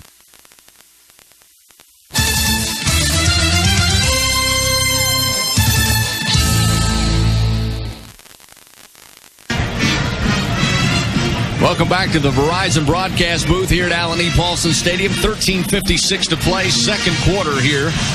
And Georgia Southern now up 24-7 with the help of a 75-yard run by Jerick McKinnon, the sophomore out of Marietta, Georgia. 4th rushing touchdown of the season out of that split gun formation, and just blown up with the Western Carolina Catamounts on the right side of their defensive front. And once McKinnon got some daylight, he was off to the races to extend the lead just early on here in the 2nd quarter of action. Yeah, this is going to be a hard play to cover again, this drive. 2 plays, 80 yards, 52 seconds. Shaw keeps it for 5 yards, and then McKinnon was a rocket and gone, and I hope you could hear the speed of McKinnon on the radio. If you're not here at the ball game, you're listening on your radio at home. Greer with a kick. Angles it down the middle of the field. Nate Harris will field it at the 8-yard line. Tries to break it out near side. Got a good block to spring him at the 20, 25, 30, and hugged and mugged down at the 32-yard line. That's where the Catamounts will set up shop with 13:48 to play here in the 2nd quarter of action. Coming up at the half, Southern Halftime Report. Russ Brown take you through the highlights of the first half here at Allen E. Paulson Stadium. Also get you up to date on scores around the Southern Conference and what a day it was, as now the conference schedule starts to heat up. Things start to shake out. We'll have a chance to hear about the Eaglet program. First down 10 at the 32. Peckloff out of a shotgun. Off to Michael Johnson, who's got the majority of carries here tonight for the Catamounts. Right up the gut, he'll make it across the 35 to the 36-yard line. Blake Riley made the initial hit, wasn't able to wrap up, and then Josh Rowe came in there and cleaned it up. Johnson now 5 carries on the night. He'll get the carry again, this time around the right end. Make his way up to the 39-yard line, a pickup of 3. It'll set up 3rd down and 3. Blake Riley again on the stop for Georgia Southern. Chris, you mentioned Sean Warren, the big pickup. Recruiting's a funny thing. I remember when Michael Johnson was the big recruit. So Johnson Gets the carry again, goes nowhere to the line of scrimmage. And this time, John Douglas brings him down. And we'll set up third down and a short fourth down, rather. Yeah, it's good to see these substitutes come in there. Blake Riley doing a good job. He comes out. Roderick Tinsley coming back in. It's good to be bringing in these fresh legs, these front four guys, as Western Carolina brings out their punting team. And Bryant stands back at about his 24-yard line, ready to receive the punt. Dominique Swope will join him back there as Bryant stands back at the 25. Swope will head towards the far hash, stand at the 40, or rather 35, and now we have a flag and whistles before the snap. I think they were able to get the timeout in. I don't know. Nope, they didn't. Delay of game. The offense, number 48. The 7th penalty on the day for Western Carolina, as they're just silly penalties at this point, and just unorganized coming off the sideline with the special teams in that case. So with 12:23 to play, it's been kickoffs and punts with flags here for Western Carolina. So they'll set back Blake King even farther here now. Georgia Southern has scored on every possession so far. Russell Brown pointing that out to me earlier. So Kane awaits at the 20. Here's the snap. He'll kick it away. High into the air, but goes nowhere. Swope will come up to field it in traffic. And they'll say hauls it in at the 42 of the Eagles. And a brave man, Dominique Swope, the freshman out of Buford, Georgia, with all kinds of catamounts in his face. Is there anyone in that box, and let's be honest, or down on this field holding a mic that would have caught that? No. There's 5 guys standing waiting for him to catch, to take his hat off. And Swope shows a lot of cool under pressure to actually catch that thing. Coach Monken having a talk with him when he comes off. Tell him next time, fair catch it, son. Just put your hand up and fair catch it at least. First down and 10 at the Eagle 42-yard line. Georgia Southern up 24-7, 12-13. A lifetime left here in the first half. As Shaw will bring out the troops. Flexbone formation. One receiver to the left, one to the right side. It's Brown, Bryant, and McKinnon as the A-back. They try the reverse, trying to go to Showers. The pitch was off the mark. Showers couldn't pull it in with his right hand, and the ball's dropped all the way back to the 25-yard line. A huge loss on first down. Trying to set up the reverse coming to the near side. It was just off the mark, and a huge loss. And it was there, wide open. But I like as I get banged on next door here, the coach is not pleased either because they know it was there. But what I like what Showers did when he realized that he couldn't pick it up, he didn't act like a freshman and keep trying. He fell on it. So now the Eagles backed up on second down, back at the 25-yard line, 2nd and 27 here. Shaw out of a shotgun, 2 receivers right, 1 to the left. On the delay, Robert Brown. Brown with a little bit of a hole, but then closing quickly was Trey Selby, and they'll drop Brown at the 29-yard line, a pickup of 3. It'll be third down and 24 upcoming for Georgia Southern. Yeah, it was kind of ugly. I'll put you back here. Again, this crowd got a little quiet on that one as it continues to come in at the gates as we get the bird's eye view here. Folks still coming into the ball game from the tailgating area. So 3rd and 23, they'll mark it down. Just shy of the Eagle 30-yard line. 2 receivers left, 1 to the right. Shaw out of the shotgun. 1 back on a wing is Robert Brown. He's back there to block as Shaw had time. Now the pocket collapses. Shaw will take it and run and make his way up to the 39-yard line before Brandon Vaught comes up to bring him down. Good play by Shaw. That sets Charlie Edwards up nicely. It's a battle of field possession here. And sitting back on your 30, certainly better with the ball at the 39, close to the 40 for Charlie, as he'll be punting into a little bit of a breeze here, a little bit of a wind. So for the first time this evening, Charlie Edwards will be out to punt, averaging 44 yards a kick so far this season. Deja Alexander back. Charlie had trouble with the snap, now gets it away. Alexander trying to get out of the way, takes a catamount bounce at the 28, and then down by the Eagles. They'll mark it at the 27-yard line. So with 10:02 to play, first time Georgia Southern's offense has to come off the field without points on the board. Western Carolina down 24-7. Come back onto the field. Illegal touching by the kicking team. Ball will be placed there. 1st and 10, Western Carolina. 33-yard punt for Charlie. It happens if you don't get a good handle of that ball. It kind of gets you out of your rhythm right away, and that's exactly what happened to Charlie. Sure, he'd love to have that one back. First down, 10 at the 28. Peckloff out of a gun. 2 receivers right, 1 to the left. Throwing in the flat. Incomplete. Got in the hands of Mitchell at the 33. But Deion Stanley stepping up to make the stop and the hit. And it's incomplete. Sets up second down 10 at the 28-yard line. Stanley named the Southern Conference Freshman of the Week after his performance against Samford. Redshirt freshman out of Dry Pond, Georgia. Under 10 minutes to play. Give it off. Sean Warren trying to stretch the field near side, and Brent Russell would have none of it. Drops him back at the 22-yard line. A loss of 6 for the Catamounts. Wow. And Warren got introduced to big-time football there. Yeah, Brent Russell, he just discarded the offensive lineman and kept going.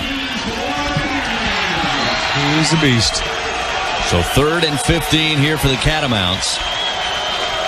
1 of 5 and 3rd downs this afternoon. 2 receivers right, 1 to the left. Peckloff out of a gun. Stands back at his 15. Under pressure. Throws this one up and deflected. Nearly picked off 3 Eagles in the vicinity. They were looking for George Richardson. Westbrook's come flying in there, like to have it. That's a tip drill. You got to try to make that play. And it's good to see an athlete trying to make a play, but Deion Stanley has that if it's not tipped up in the air. But you don't know that unless you got eyes in the back of your head. And again, pressure on Peckloff, Chris, causes him to throw it off his back foot. 9:17 to play, and another punting situation here is Blake Kane. He'll stand back at the 13-yard line of his own. Bryant and Swope back deep for the Eagles. Bryant to the near side, Swope to the far side. Kane gets this one away, and this is a beauty. Spiraling kick will send Bryant back over the shoulder catch back at the 24. Now he'll head to the far sideline trying to get up a wall, and he makes it back to the Eagle 40-yard line before being tripped up with 9:05 to play. Georgia Southern first down and 10 at the 41-yard line of their very own. Georgia Southern football presented in part by The University Store. Much more than a bookstore. From the official Nike sideline gear to the largest selection of officially licensed hats, shirts, and gifts. Visit their on-campus location, Concourse Shops here at Paulson Stadium, their new Main Street campus location in downtown Statesboro, or online anytime at gsustore.com. The University Store, your one-stop shop for all things Southern. Official outfitter to the Georgia Southern Radio Network. First and 10 at the 41-yard line for the Georgia Southern Eagles, attacking left to right, leading 24-7 over Western Carolina with 9:05 to play. Inverted wishbone, working from the left hash. Out of that gun formation, Shaw sets up option, pitches near side. Robinson in the backfield, breaks an arm tackle, now heads to the outside, 45, and skips his way up before coming out of bounds. And they'll mark him out, I believe, at the 49-yard line of Western Carolina. And Jabo Shaw leading the charge, helping once Robinson broke that arm tackle in the backfield. Shaw got out there to block downfield and allowed Robinson to pick up something that looked like was a blown play, or at least a good defensive play by Western Carolina. And Robinson somehow makes it for a Franklin first down. All first downs by Georgia Southern presented by Franklin Chevrolet. If Franklin's not on the back of your vehicle, you pay too much. First down at 10 at the 49. Thought we had a wide out uncovered.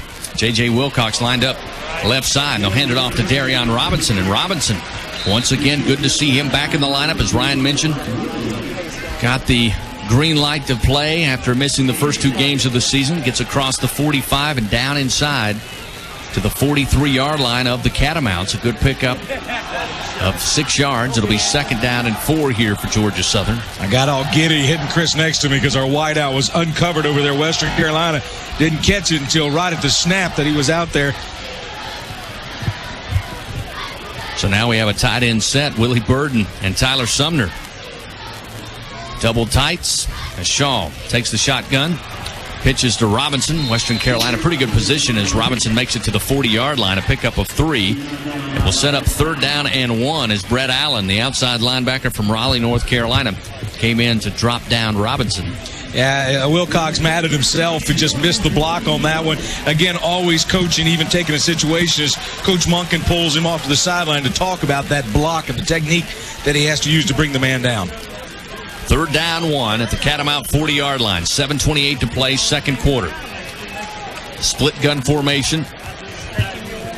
Shaw has Robert Brown and Robinson in the backfield. They'll give it off Robert Brown. Brown right up the middle.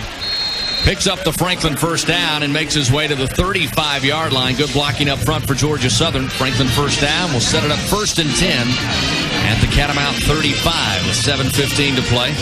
Tough yards for Robert Brown today. Just 3 carries. About 13, 14 yards on the day. McKinnon at 75 yards on 1 carry, and Wilcox 3 for 72. Jabo Shaw, 12 carries at 49 yards. Zach Walker lines up, receiver left side. Patrick Barker to the near side. Split gun formation, 1st down and 10 at the Catamount 36-yard line. Shaw waiting on the shotgun snap. Here it comes. He'll turn. Set up option. Near side and dives to about the 30-yard line as Brandon Vaught and Rock Williams came up to make the stop. Again, not enough spacing for the pitch. Shaw had to decide to keep it. And the Catamounts able to trip him up. But pretty good pickup on 1st down of 4 yards. It'll set up 2nd down 6 at the 30. Or rather, they mark it at the 31 of Western Carolina. Initially, they're running a 4-3 defense, and initially it looked like we had a good play called there, and our offensive line did a good job of blocking, and then Rock just did a good job in pursuit. Sealed it off. Inverted wishbone here with the receiver to each side. 2nd down 6 at the 31 of Western Carolina. Snap to Shaw. He'll keep going left side. Pitch to Brown. Hit off the shoulder. Ball loose. And the Catamounts jump on top of it. They'll say it was a forward pass and incomplete. Georgia Southern will keep possession. 2nd time tonight, the pitch has been a forward pass, and that helps out the Eagles. Last time it was a big play for Wilcox. This time it's incomplete, and it keeps possession for Georgia Southern. It'll be 3rd down and 6 at the 31. That spacing, as you're talking about, Robert Brown getting ahead, the pitch just being behind him a little bit. It was the correct call on the field. Western Carolina not liking it, but it was the correct call on the field. 6:05 to play, 2nd quarter. Eagles break from the huddle. Brandavius Mann will get set to snap it away on 3rd and 6 at the 31. Now back to the flexbone formation. Tight formation is Shaw under center. They'll motion Robinson. On the midline option, Jabo Shaw gets free left side, makes it inside the 25 and dropped at the 21-yard line. It's enough for a Franklin first down for the Georgia Southern Eagles. They'll move the chains with 5:59 to go here in the first half. What vision, Ryan, to see that hole. There's plenty of them, and there have been this entire drive. It's like I mentioned in the first quarter. They have opportunities and different options. Again, pardon the pun. They can go anywhere they want to right now because they are dominating up front, and Dorian Bird's been a big part of that. 5:53 to play, 2nd quarter. Timeout taken by the Catamounts. We'll take one with them. We'll return to Alan E. Paulson in just a moment. 24-7. Georgia Southern with the lead. This is the Georgia Southern Radio Network. Love NFL football? Let Bud Light hook you up with the ultimate fan experience. Just snap the tag on special packs of Bud Light and you can win VIP trips to the 2012 NFL Draft, the Pro Bowl, and the Super Bowl. Want the ultimate fan experience? Here we go. No purchase necessary. Open to U.S. residents except California, 21 and over. Program ends 1/15/2012. Send Bud Light snap tag at retail to snap@budlight.com. Message and data rates may apply. See rules at budlight.com/ultimatefan. Void where prohibited. Enjoy responsibly. Bud Light Beer, Anheuser-Busch, St. Louis, Missouri. Yeah! Take that touchdown to the bank! Now you can watch live college football on your Verizon phone. Run him over?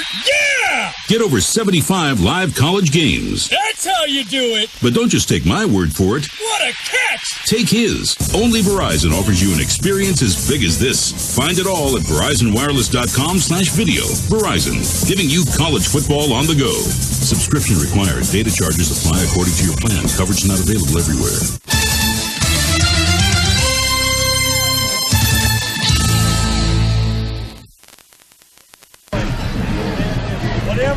.553 to play here in the 2nd quarter. Georgia Southern up 24-7. Let's pause 10 seconds. Station identification. You're listening to Georgia Southern football on the Georgia Southern Radio Network. Follow the Eagles all season on 103.7 The Boomer, WBNZ, Metter, Statesboro, Swainsboro, the official flagship station of Georgia Southern Athletics. Back to the Verizon broadcast booth. 1st down and 10 at the Catamount 21-yard line are the Eagles. Shotgun snap in the inverted wishbone. They'll give it off to Robert Brown. Left side. Goes right up the gut. Makes his way down to the 11-yard line. It appears to be enough for another Franklin first down. It is for the Georgia Southern Eagles. Wow. And Western Carolina, if you're just joining us, tied this game 7-7. But they've had some breakdowns, especially on the defensive end. And penalties racking up 7 penalties, 49 yards against the Catamounts thus far in the game. Georgia Southern just 1 penalty for 10 yards. It's now 1st down and 10 at the 11-yard line, and they'll bring in Jerick McKinnon. Wild Eagle formation with Burden and Sumner lined up, stacked to the right side, and Western Carolina ready for it. Snap back to McKinnon, and he's dropped behind the line, a loss of 1.5 yards, maybe 2, as Andre Shishkin got in to make the stop for the Catamounts. Something tells me they've seen that on film before. I think so. Willie Burton checking into the game. Willie out of Statesboro, Georgia, coming into the ball game in a tight end position. Looks like McKinnon going to stay. No, Shaw comes back into the ball game as well. Got to keep showing that, because you got to remember all the other schools that are watching these tapes as well. They're seeing so many different formations out of the Eagles this year. 2nd down, 11. Eagles can get a 1st down at the 1-yard line. 2nd down, 11 at the 12. Quick toss, McKinnon left side. Catamounts had coverage. McKinnon somehow gets some room out on that left side, makes it down to the 6-yard line. Pickup of 6. It'll set up 3rd down and about 5 here for the Eagles with 4:28 to play in the second quarter. Georgia Southern up 24-7. We had a tie game in that first quarter, 7-7. And then Georgia Southern started to pick up the momentum on the offensive end. And the Catamounts have been the beneficiary, gentlemen, of great field position, even after those scores, and have been unable to make hay with it. 3rd down and 6. Just inside the 7-yard line. Shaw in that inverted wishbone from the left hash takes the snap. Off to Brown. Weaves his way through traffic, breaks 2 tackles, and somehow lunges forward down to about the 2-yard line. It appears he may be shy of the 1st down. The fans already starting to chant, go for it here with 3:45 to go in the second quarter. That's called a Southern two-step right there, what Robert Brown was doing it. And it doesn't look as though we're going to kick it. It looks like we may actually go for it. Brad Moore doing a fantastic job anchoring that offensive line as well. Previous play, lost his helmet, still downfield trying to block. Kid out of Warner Robins, Georgia. They mark Brown down at the 3. It'll be 4th down and 2. This will be the first 4th down attempt by the Eagles on the season. 4th down and 2 at the Catamount 3. Split gun formation. Shaw with the snap to Brown. He'll dive forward. He stood up, and depending on the spot, he may have been stopped shy. And it looks like Western was able to do it just by the hair on their chinny chin. And in fact, they will. It will be a turnover on downs, and out comes the Georgia Southern defense, and Western Carolina holds inside the Eagle 5, or rather Catamount 5. And with 3:09 to play, they'll take back possession. Confidence in this offense, knowing you had 3 points, and trusting a lot in that offensive line. Coach Monken having words with the offensive line for not getting the acceleration in the front there, Ryan, to push the guys back. Yeah, it's really that toward the end of the drive is the first we've seen of that, as Western kind of bowed up a little bit. Really, for the first time since the first drive, we've seen Western really bow up front. So now 98 yards in front of the Catamounts. 1st down and 10 at their very own 2. Peckloff out of a gun, 3 yards deep in the end zone from the right hash.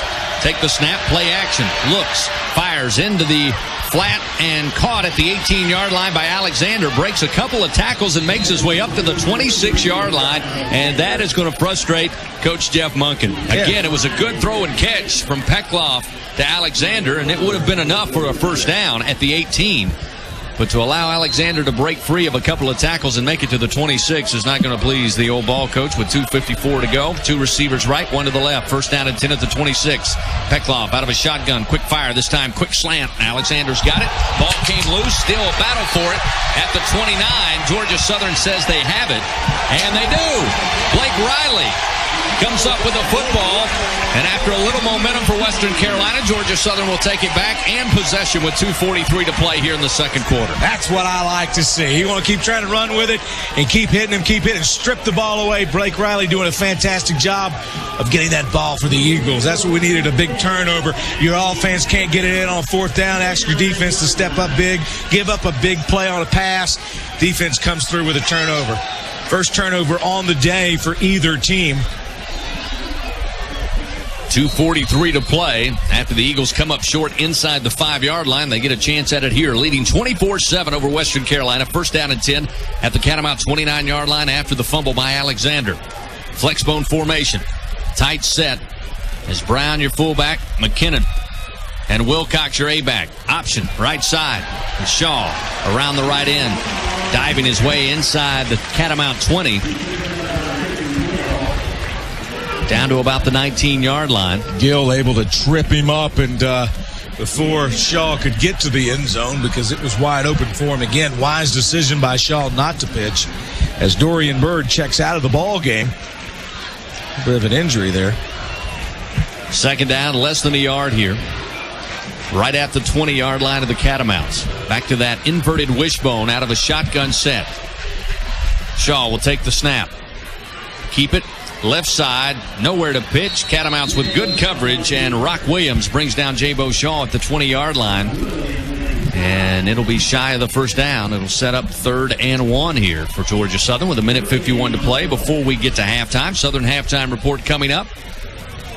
Russ Brown will take you around the Southern Conference scoreboard, bring you the highlights of the first half, and later on we'll hear from Christian Flathman, the Marketing and Communications Director at Georgia Southern, and find out about the Eaglet program, which should put eagle heads all around Georgia very shortly. 3rd down and 1 at the 20. Flexbone, Shaw under center with Brown, McKinnon, and Bryant.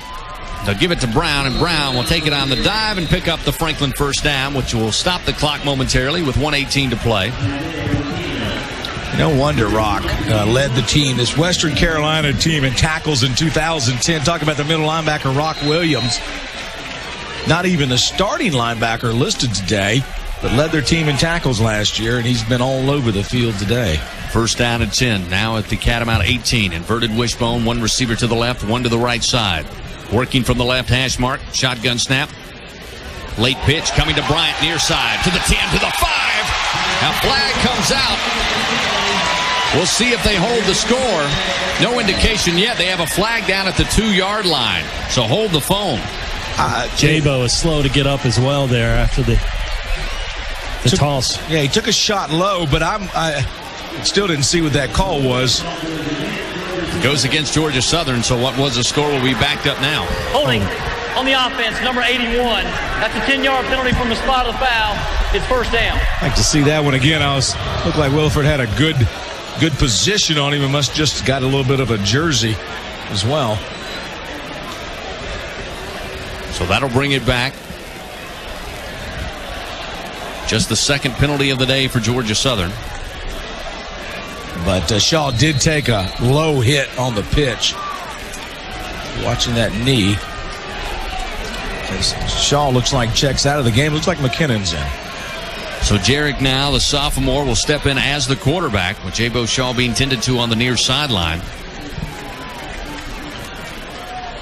Looking at first down and about 3 as McKinnon will set up the option right side. He'll keep it and tumble over to the 9-yard line before Marcus Stokes made the stop. And a timeout taken by Georgia Southern with 50 seconds to play here in the first half. 24-7 Georgia Southern with a lead, playing inside the red zone of the Catamounts. We'll return to Alan E. Paulson Stadium in just a moment. This is the Georgia Southern Radio Network. 1037 The Boomer. Local owner Matt Reynolds at Sears in Swainsboro is ready to help with all your home and yard needs for the fall. From electronics to appliances and lawn equipment, you'll find it all.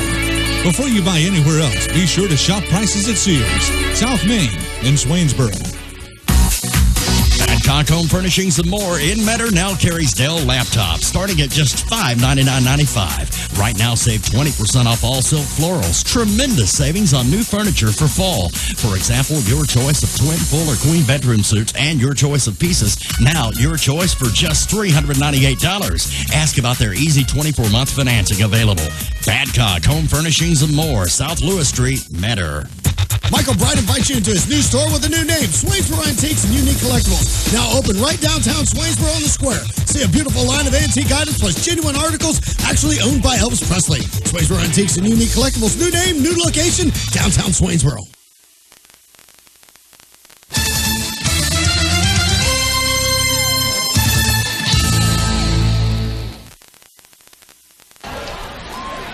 Second down, 2 at the 10. Georgia Southern trying to get in here late in the second quarter. They hand it off to Jarek McKinnon, and not much moving across that line. Western Carolina doing a good job plugging up the holes, and a face mask going to be called against Western Carolina, and it is of the personal foul variety. Yeah, so with 42 seconds, Georgia Southern will move even deeper into Catamount territory. Larry Saunders, our referee for the Southern Conference crew tonight. Personal foul, face mask on the defense, number 43. Half the distance to the goal, automatic first down. On the tackle, McKinnon actually hitting a wall, spinning off of it, trying to get any kind of yardage he could, and trying to stop him, bringing him down any way they could, and they felt like maybe the helmet was the best way of dragging him down. So first down, goal to goal now at the Catamount 5, and it seems like we have been inside the 15-yard line of Western Carolina for about the last half hour. So with 39 seconds to go in the first half, flexbone formation, the motion Hickey.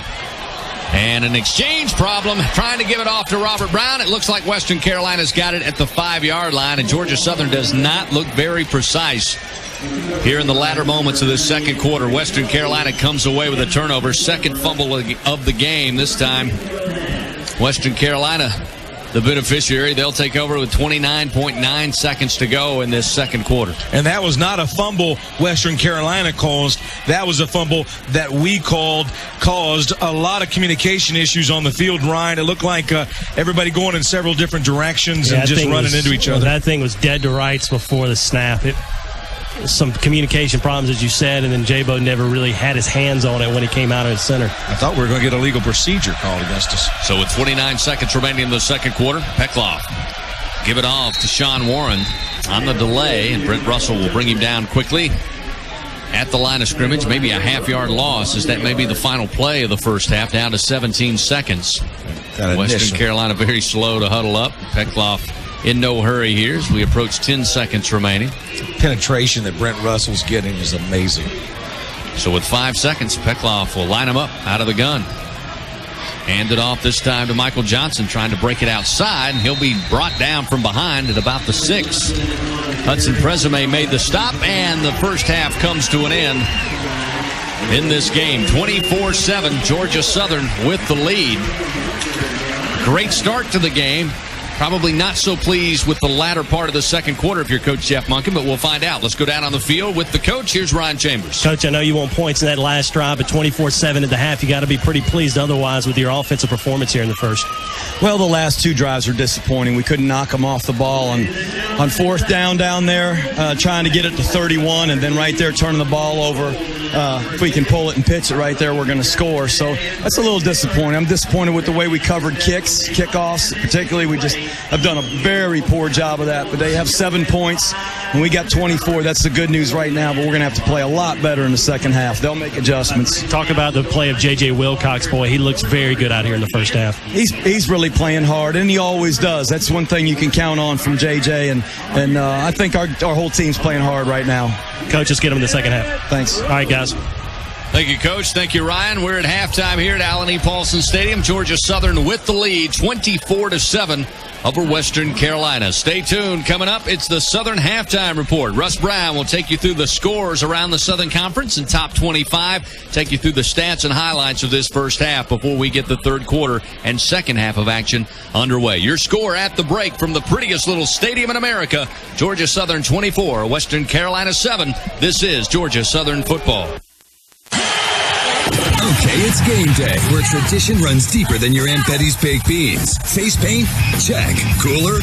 Check. Meat for the grill? Check. Ford F-150 with best-in-class towing, payload, and a V6 EcoBoost engine delivering 22 MPGs. Check, check, and check. Now check this. Go to shopfordnow.com to find great offers on F-150 from your local Ford dealer. Fans of Georgia Southern football. EPA estimated 16 city, 22 highway MPG, 3.5-liter V6 4x2. I'm Jeff Monken, head football coach at Georgia Southern University. My job is to prepare players to win football games and succeed in life. To do this, I know it's essential for the Eagles to perform together with outstanding effort in order to ensure success. When I was shopping for a bank, my philosophy was just as simple. My direction and excellent team delivery. Take it from the coach. The Citizens Bank team wins. For simple banking your way, stop by and see Kevin Harrison and the staff at Citizens Bank of Bullitt County. Equal housing lender and member FDIC.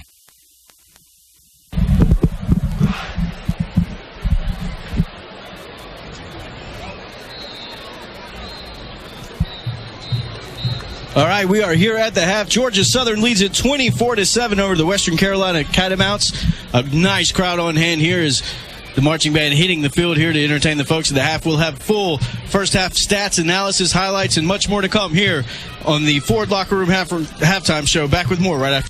1037 The Boomer. I'm Marsha Colson, General Manager of Metter Ford. Ford Motor Company has made tremendous strides in the quality and safety of their vehicles. J.D. Power has recently recognized Ford as a leader in vehicle quality. At Metter Ford, we're proud to be a Ford dealer, and we'd be proud to be your Ford dealer. We offer superior customer service, including pickup and delivery. This allows us to be your hometown dealer no matter where you live. At Metter Ford, we'll earn your business, and we'll keep it. Metter Ford, an easy ride up I-16 at exit 104 in beautiful Metter, Georgia. See you soon. New location, same great price. Colonial House of Flowers Generation 2 is now in Main Street Village on Fair Road next to the hospital.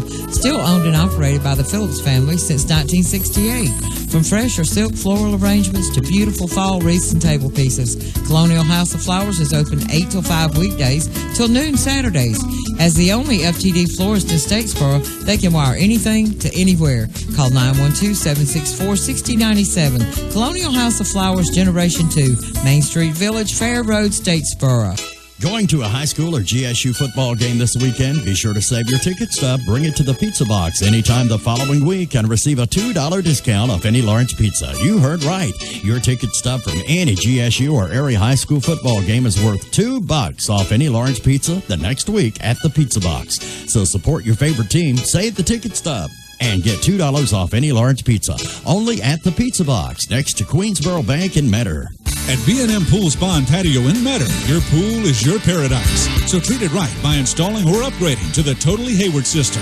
With the Totally Hayward system, you get the best components designed to work together for optimal performance all season long. Hayward pumps, filters, heaters, cleaners, lighting, and controls keep your pool at its best. See your Hayward Select dealer because it's totally easy to be Totally Hayward. B&M Pool Spa and Patio, North Leroy Street in Metter. 1037 The Boomer.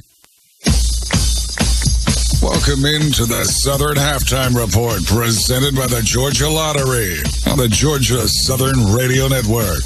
The Georgia Lottery. Remember, today could be the day. And now from the Verizon broadcast booth, here is Russ Brown. Russ Brown and Terry Harvin with you here at the half. Georgia Southern leads at 24-7. The Southern Halftime Report presented by the Georgia Lottery. Play the Jeep Outdoor Adventure Sweepstakes today. The Georgia Lottery, today could be the day. And Terry, taking a look at the first half stats for Georgia Southern. All Eagles on the scoreboard. How's it look on the stat sheet? It is all Eagles, 314 yards on the ground for the Eagles compared to just 22 for Western Carolina. The Catamounts do have 92 yards in the air, mainly the beneficiary of missed tackles on our end.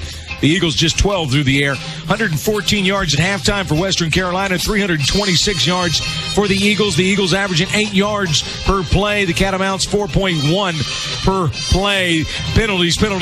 That's Western Carolina today in the first half. 8 penalties for 54 yards, 2 penalties for 20 for the Eagles. Time of possession, 9 minutes, 59 seconds for Western Carolina. The Eagles, 20 minutes and 1 second. The Eagles are 5 of 8 in third down efficiency tonight. Western Carolina just 1 of 6. We're 0 of 1 in the fourth down. Leading receiver for Western Carolina is Alexander with 67 yards. Cockrell has 19. The leading rushers, Johnson with 23. Sean Warren, who had over 200 yards last week, he has -1 today. Wilcox, the leading rusher for the Eagles, 4 carries, 89 yards. McKinnon has 5 carries for 81 yards. Shaw, 16 carries, 72 yards. Brown, 8 carries for 32. Robinson, 4 carries for 31 yards. Williford, the lone receiver, 1 catch for 12 yards. Russell, that's your Toyota game tracker. Thank you, Terry. A quick check of the Southern Conference scoreboard. 3 finals so far today. Furman knocks off Presbyterian 62-21. Elon in overtime over the Citadel 18-15. Appalachian State hangs on to beat Chattanooga 14-12. And with about 4 minutes to go in the first quarter, it's Wofford up early on Sanford 7-3. Your score here at the half. Georgia Southern leads Western Carolina 24-7. We've got your scoring summary and highlights right after this on the Georgia Southern Radio Network. Stateview Mini Storage Matter and in Twin City behind the Time Saver offers climate control fenced in lighted camera monitored storage buildings. Also, Wayne Supply Twin City specializes in new or replacement of windows and doors. Call John Wetzel 478-763-2319. Hi, folks. This is Charles Swabby at Swabby Motor Company in Swainsboro. You know, in today's economy, it's getting tougher and tougher to make ends meet. At Swabby Motor Company, we understand, and that's why we are your dealer for value-rated pre-owned cars and trucks. Value-rated dealers offer reliable vehicles at prices from $2,000 to $6,000 on great cars and trucks that are easy to own. How about a 2004 Grand Prix for just $44.95, or a 2003 Ford F-150, just $39.95. Remember, you can still afford a great vehicle at your value-rated dealer, Swabby Motor Company, 119 East Main in Swainsboro. Come see us today. Sykes Brothers Incorporated, Mentor, Vidalia, and Statesboro are ready to give you info on extending the life of your asphalt drives, parking areas, even streets. Call 685-6328. Grading, land clearing, excavating, and more. Sykes Brothers, Mentor, Statesboro, and Vidalia. For great deals, shop the Statesboro Flea Market off the north end of the bypass at 158 East Parish. Household items, new and used clothing, arts and crafts, antiques and collectibles, and much, much more. Browse the vendors' booths and stop by the Horsing Around Cafe or the hair salon. And they can sign your merchandise. Don't miss the truckload sale on new outdoor furniture and patio accessories on now at Statesboro Flea Market. Call 912-536-6917. Proud supporters of GSU football. Mark Lee at Kawasaki of Statesboro is ready to help you ride into fall with great savings on every Kawasaki motorcycle or Kawasaki mule in the store. Get ready for fall riding with a new Kawasaki. Check prices before you buy. See Kawasaki of Statesboro, Highway 80 east of the mall. Proud to be part of the Eagle Nation. It's 103.7 The Boomer. More of today's game coming up.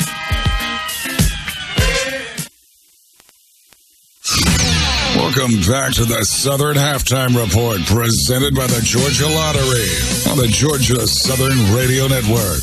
The Georgia Lottery. Remember, today could be the day. The Southern Halftime Report presented by the Georgia Lottery. Your halftime score: Georgia Southern leads it 24-7 over Western Carolina. The Southern Halftime Report is presented by the Georgia Lottery. Try your hand at Wheel of Fortune. Win up to $100,000 and a chance for a trip to Hollywood with Pat and Vanna. The Georgia Lottery, today could be the day. Time now to recap the first half for you, give you the highlights and the scoring summaries.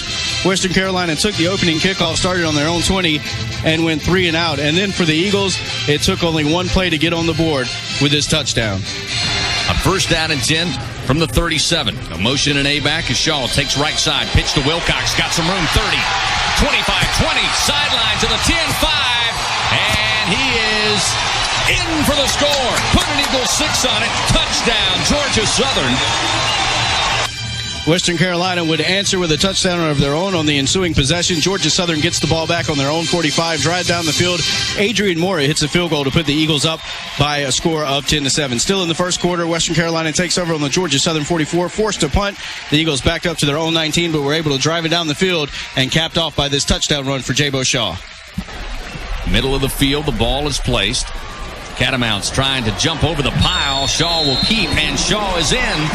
Flag comes down at the 1-yard line, and it may be against the Catamounts. On the defense. It is. That penalty is declined. Put an Eagle 6 on it. Touchdown, Georgia Southern. Jabo Shaw in for the score. And that made the score 17-7. Georgia Southern. The Eagle defense forces another punt. The Eagles take over 3 scores on their first 3 possessions. What would happen on their fourth? Just the same. They started their own 20, drive down the field, and it was capped off on an electrifying touchdown run by Jarek McKinnon. McKinnon and Brown to each side of Jabo Shaw. Give it off to McKinnon. McKinnon finds a hole left side, now cuts back middle of the field. Across the 50, 30, 25, 20, 15, 10, 5. Put an Eagle 6 on it. Touchdown, Georgia Southern. 75-yard touchdown for Jarek McKinnon. And the Adrian Mora extra point would make the score 24-7.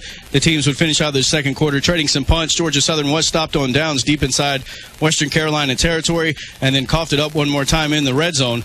So the Eagles are going to have to tighten that up a little bit in the second half. But your halftime score, Georgia Southern leads Western Carolina by a score of 24-7. Quickly, let's check some other scores from around FCS. It was Delaware over Old Dominion. Your final there, 27-17. Lehigh over Liberty by a final score of 27-24. Coastal Carolina knocked off North Carolina A&T 31-14, and UT Martin over Murray State. The final in that one, 49-26. Quickly now, some scores in FBS action earlier today. It was Georgia Tech over North Carolina 35-28.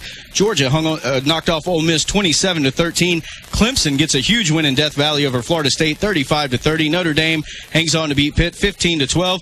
Temple goes into Burge Stadium and pulls the upset over Maryland 38-7. Alabama all over Arkansas 38-14. And Kansas State knocks off the Miami Hurricanes, the final in that one 28-24. When we come back, Chris sits down with Christian Flatman, and he'll tell you all about the Eaglet campaign. That and more when we come back right here on the Georgia Southern Radio Network. Wall-to-wall football, crazy good food, and a whole lot of fun. That's what I call the Locos Triple Option. Jim Lanier and his team run it to perfection. Go up the gut with the new dry rub, slow-roasted, fall-off-the-bone wings. Or pitch it to their always fresh and delicious field of greens. Or keep it around the end with one of their premium burger favorites from the Gridiron All-Stars. Oh, yeah, you'll scream, touchdown Locos. Wall-to-wall football, crazy good food, and a whole lot of fun. Locos Grill and Pub, Statesboro. Locos, crazy good.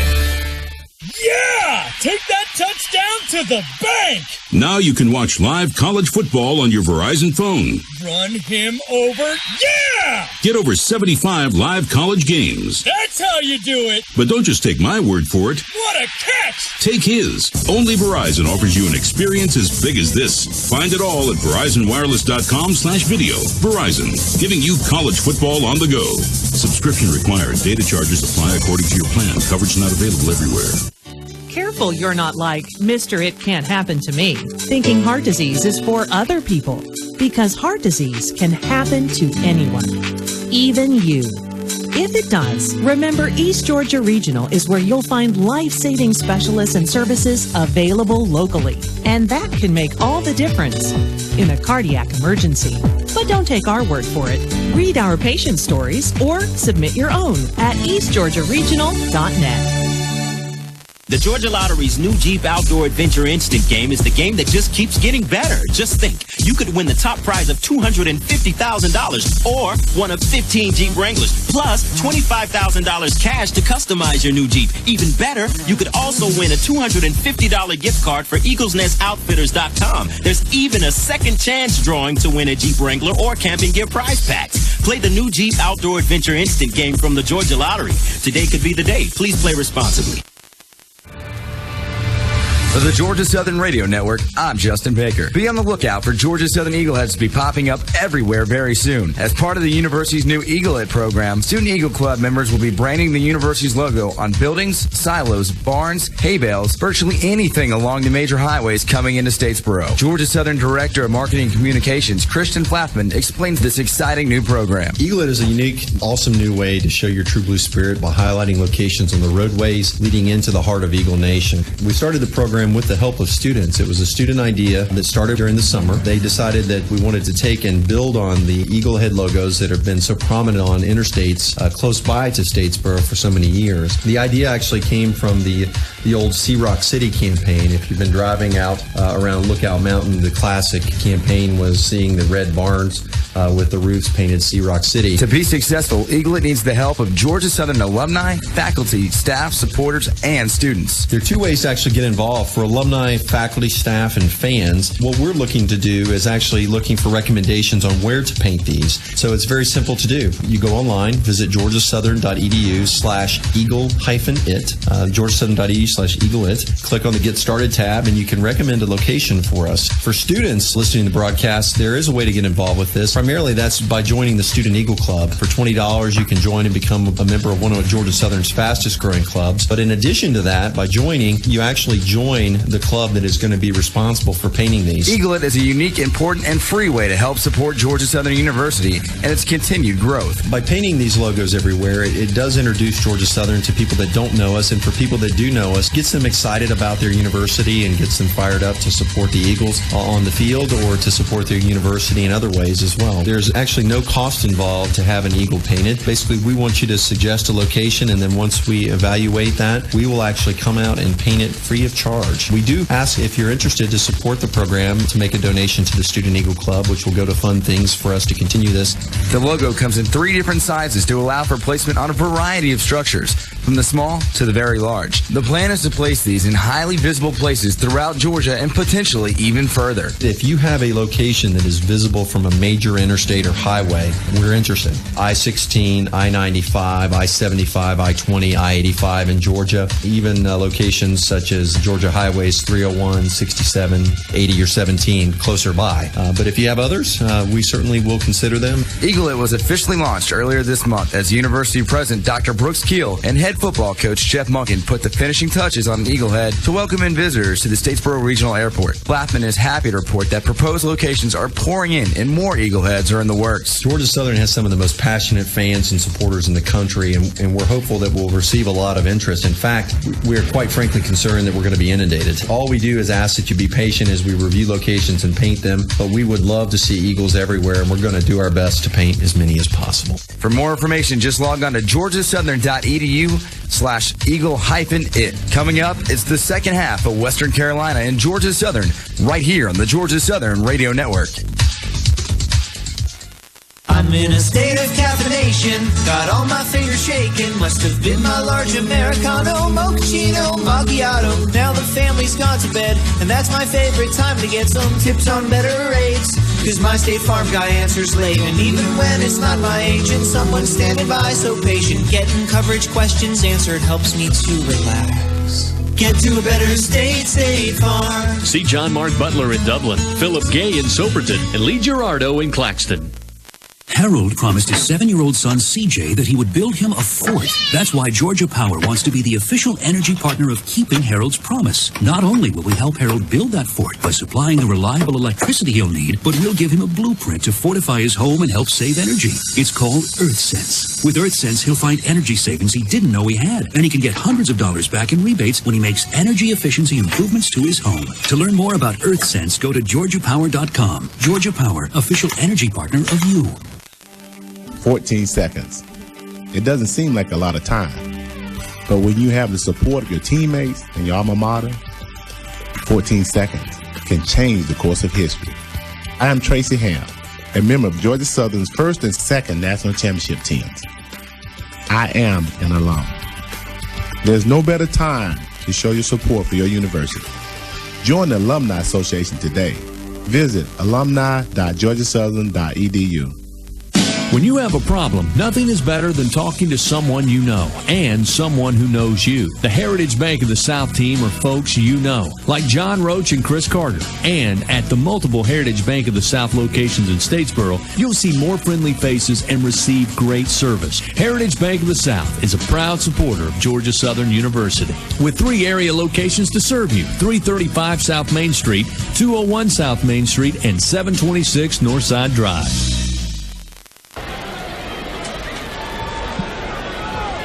Welcome back to the Verizon broadcast booth here at Allen E. Paulson Stadium. 24-7 our halftime score as we get set to start the third quarter of action. Georgia Southern in that first half, 38 carries, 314 yards on the ground, 12 yards through the air for a total of 326 yards of total offense in the first half. For Western Carolina, 22 yards on the ground, 92 through the air, 114 yards. It's a 24-7 Georgia Southern lead. Western Carolina won the toss.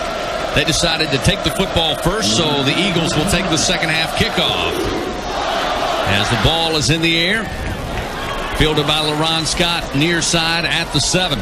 Scott, bouncing off a couple of defenders, makes his way to the 25 and then brought down at the 26-yard line. A second half kickoff presented by Heritage Bank of the South. 20 locations across the state of Georgia and 3 convenient locations in Statesboro. Heritage Bank of the South is committed to making local decisions by local people. Bank with people you know. Heritage Bank of the South, there for you then, here for you now. Just underway, third quarter action. 24-7, Georgia Southern with a lead, and they'll take back on control in offense as we start this third quarter of action. They'll start out in the flex bone, working left to right on your dial. From the near side hash, McKinnon in at A-back will be motion. Shaw will throw out. And incomplete at the 31-yard line. Looking for Showers, and this one just thrown behind Contreras. He had to come back, couldn't hold it with both hands. It's incomplete, second down, or rather he called it in. And it's a 5-yard pickup, second down 5. at the 32-yard line of the Eagles. But you hit it right. He threw it behind him. Showers doing a good job of making the snag and bringing it in. Just couldn't get up off the ground. 2nd down 5 at the 32. Again, the flex bone formation, a receiver to each side. Robert Brown, your B-back. Jabo Shaw under center. Give it off. Robert Brown on the dive. Makes it to about the 35-yard line. Pickup of 3. Sets up one Georgia Southern loves to see. 3rd and short here. 13:57 to play. And, you look at those stats in the first half, Terry, and you look at Western Carolina coming in. Total offense, they lead the Southern Conference. 92 yards through the air. Only 22 yards on the ground. And the defense for Western Carolina just obliterated on the run, and they've given up 314 yards on the ground so far to Georgia Southern. 3rd down and 2 from the 35-yard line of the Eagles. Shaw under center. A little misstep by Shaw. Actually got caught by Robert Brown with the foot, and Marcus Stokes will come back to drop him down. And a loss on the play of about 1.5 yards, so it'll set up 4th down and a long 3, and Charlie Edwards and company will come on to punt it away. And that's one of the things that Coach Monken was upset about going into the halftime locker room, was execution in places where players were on the field in those 2 drives inside the red zone that came up empty. Georgia Southern was 2nd in the country coming into tonight, 11 of 11 with red zone scores, but 2 of those late in the second quarter. Just didn't get it done. Here's Charlie Edwards with a beautiful punt. Deja Alexander has to go back, call for the fair catch, and falling down, hauls it in at the 16-yard line, and Charlie booms one. 50-yarder into this win, folks. Beautiful punt by Charlie Edwards.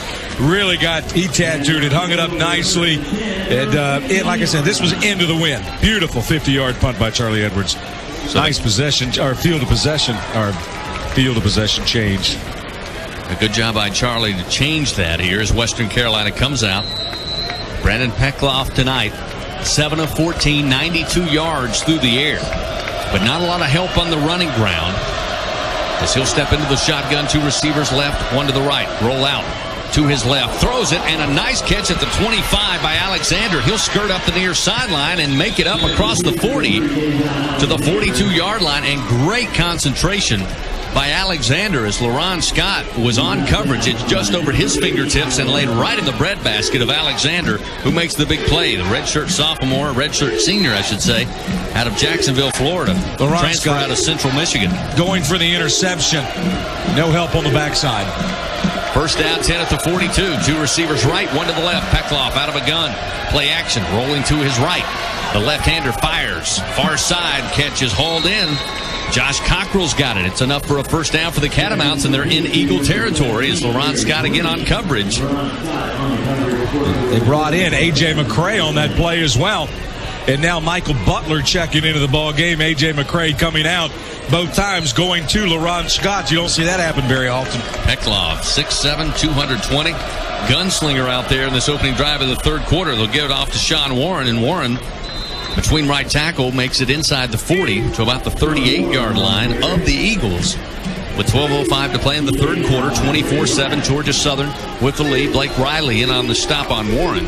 Terry, you mentioned going after LaRon Scott. We've seen that a good bit in the last 2 weeks. I think some of that is how good Riyad Jones really looks on tape and what he has shown. Peckloff staring down, 2nd down 6 from the Eagle 38. Shotgun snap, quick slant. This one is deflected and bobbled and then picked up by Eubanks. Wait a minute, they're going to say it came down. Ooh, they missed that one. They'll stop the play dead. It looked like it got right into the hands of Eubanks, who was gone the other way. They, I think, may have missed that one. LaRon Scott made a great play, cut inside, tipped it up in the air. Eubanks coming in. I'm waiting to see the replay. Help me out here, folks. And we're going to get it, looks like, as they're chatting. But they just kept the touchdown from happening, I'll tell you that. So now, Larry Saunders, I should say, the referee, is headed over to Dennis Wagner to explain what just happened. As this one went in the air, and Eubanks grabbed it with his right hand and made the interception, and he was off the other way, and they called the play dead. I think they thought the ball came off the ground. Yeah, I think it was in the whistle, and not like you can do about it. Once that whistle hits, you can't overturn it. No, they did overturn it. They just overturned the touchdown, but we're getting the ball back. They can't overturn blowing the whistle and stopping the defense dead in their tracks. So now Saunders makes his way from Coach Wagner over to Coach Monken. He'll explain the inadvertent whistle, but Georgia Southern, it appears, will pick off the interception. And on the year, that is the first interception offered up by Brendan Peckloff. And we'll see what Larry Saunders will explain to a very unhappy crowd here at There was an interception on the play by Georgia Southern, followed by an inadvertent whistle. It's Georgia Southern's football, 1st and 10. Yeah, that's pick six city. It was. At least they got it. At least they got it right. Yeah. We all make mistakes. It's a friendlier crew in 2011, isn't it? It is. And LaRon Scott, what a great play. Able to get right in between the receiver and tip it up. Good play. They had picked on LaRon Scott the last two plays. That time he got his hand on it, and Eubanks got the interception as Jarek McKinnon in at quarterback. Split gun formation. He'll take the snap. Off on the run is Robert Brown. Flag come out as he changed field. Gets inside the 45 to the 40 and then dropped at the 36-yard line. And it looks like this one may be coming back. Yeah, illegal block or holding on a receiver over that way as Robert Brown loses his helmet. But you notice on that pitch, guys, this is something they're obviously going to have to work on because in the first half we saw it, Ryan. It looks like the spacing's not right and that pitch is too far forward, and we just saw it happen again. They went back into the three receivers set, and I think it was, and from my angle, it was hard down on the field, but it looked like Hickey was the slot back and goes in motion. It almost becomes the A-back, so to speak. Blocked both ways. The wingback was inside and blocked legally. Inside the 5-yard limit there, Chris. You and I talked about that with Ryan before the season. Some of the changes in the rules this year, Ryan, and we see it help us out there. So it's a Franklin first down for the Georgia Southern Eagles. All first downs by Georgia Southern brought to you by Franklin Chevrolet. If you don't have Franklin on the back of your truck, you pay too much. First down and 10. Now at the Catamount 36. 11:30 to go in this game. Split gun formation. Jarek McKinnon in at quarterback. Robert Brown and J.J. Wilcox are in the backfield. Here's the pitch to Brown on the left side. Robert Brown lowers the shoulder inside the 30 and bounced out on the far side at the 28-yard line. Good pickup. About 8 yards. They're going to mark him out at about the 30, or rather 28. Talked to one of the Western Carolina assistant coaches a few minutes ago, right as the end of the half was coming here. He was grabbing some chicken real quick, and I said, Coach, second half? He goes, well, first 6 minutes will tell it all. 8-yard pickup by Robert Brown on the outside pitch. 11:04 to play third quarter. Second down 2 now at the Catamount 28-yard line. McKinnon, your quarterback under center. Quick toss. Coming left side. Room to run. Nico Hickey's got it. And another Franklin first down, this time at the Catamount 11-yard line. They're lining Hickey and they're bringing those A-backs in at receiver.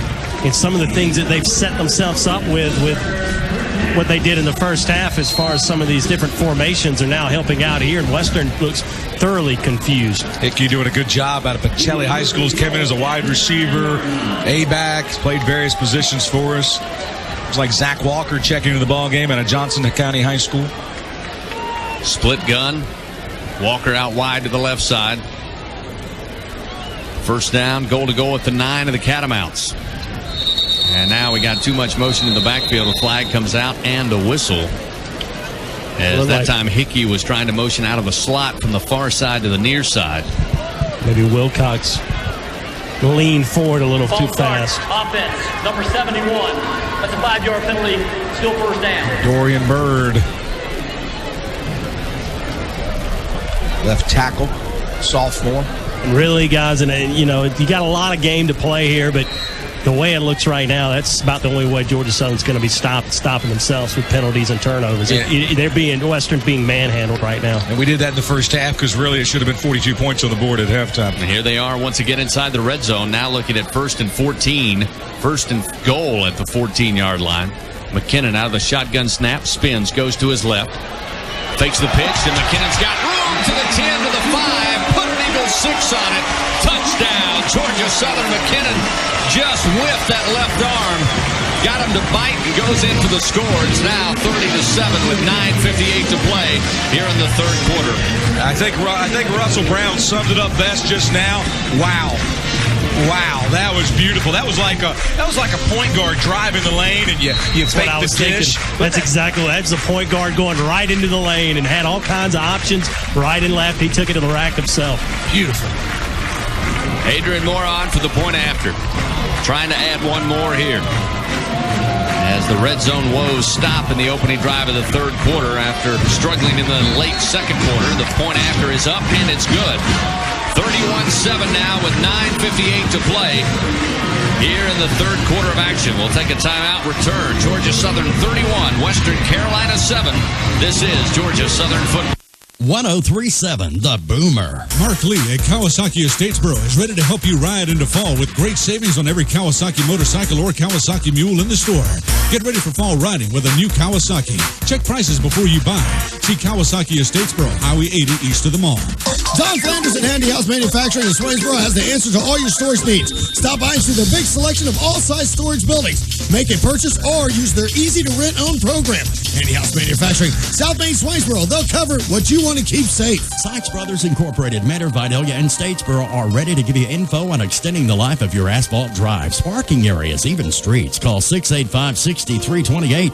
Grading, land clearing, excavating, and more. Sykes Brothers, Mentor, Statesboro, and Vidalia. James Penley, owner of Southern Pawn and Gold in Swainsboro, buys, sells, and trades just about anything. Jewelry, appliances, guns, tools, electronics, musical, and car stereo equipment. Quick Advise your goal at the best prices around. Cash your checks there, pay your bills. Car stereo installation too. Southern Pawn and Gold, South Main, Swainsboro.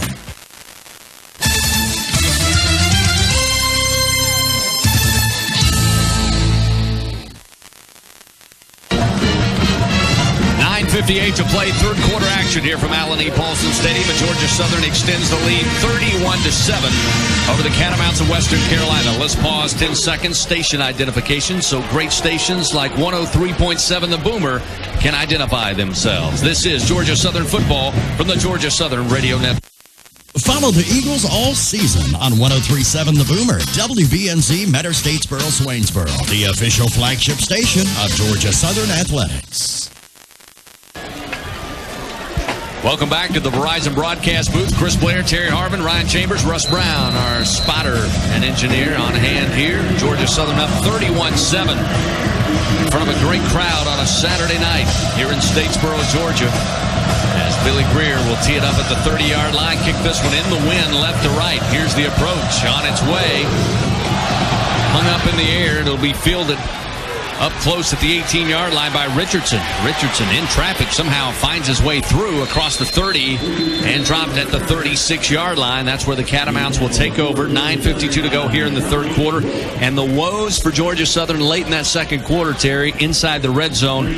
Wasn't going to happen again to open the third quarter as a late flag comes out. This one right in front of the Georgia Southern bench. But again, a good drive by Georgia Southern and finishing the deal with Jerick McKinnon. Exactly. McKinnon coming in, leading this offense. 4 plays. Robert Brown, great plays, pitches to Robert. Nico Hickey coming through, and then McKinnon keeping it himself, somehow finding a gap in there. And as Ryan and I talked about, acted like a point guard, driving the lane for the layup, and puts it Eagles 6 on it to take the Eagles to 31-7. It was 4 plays, 63 yards, and $142. Let's find out what the call is on the field.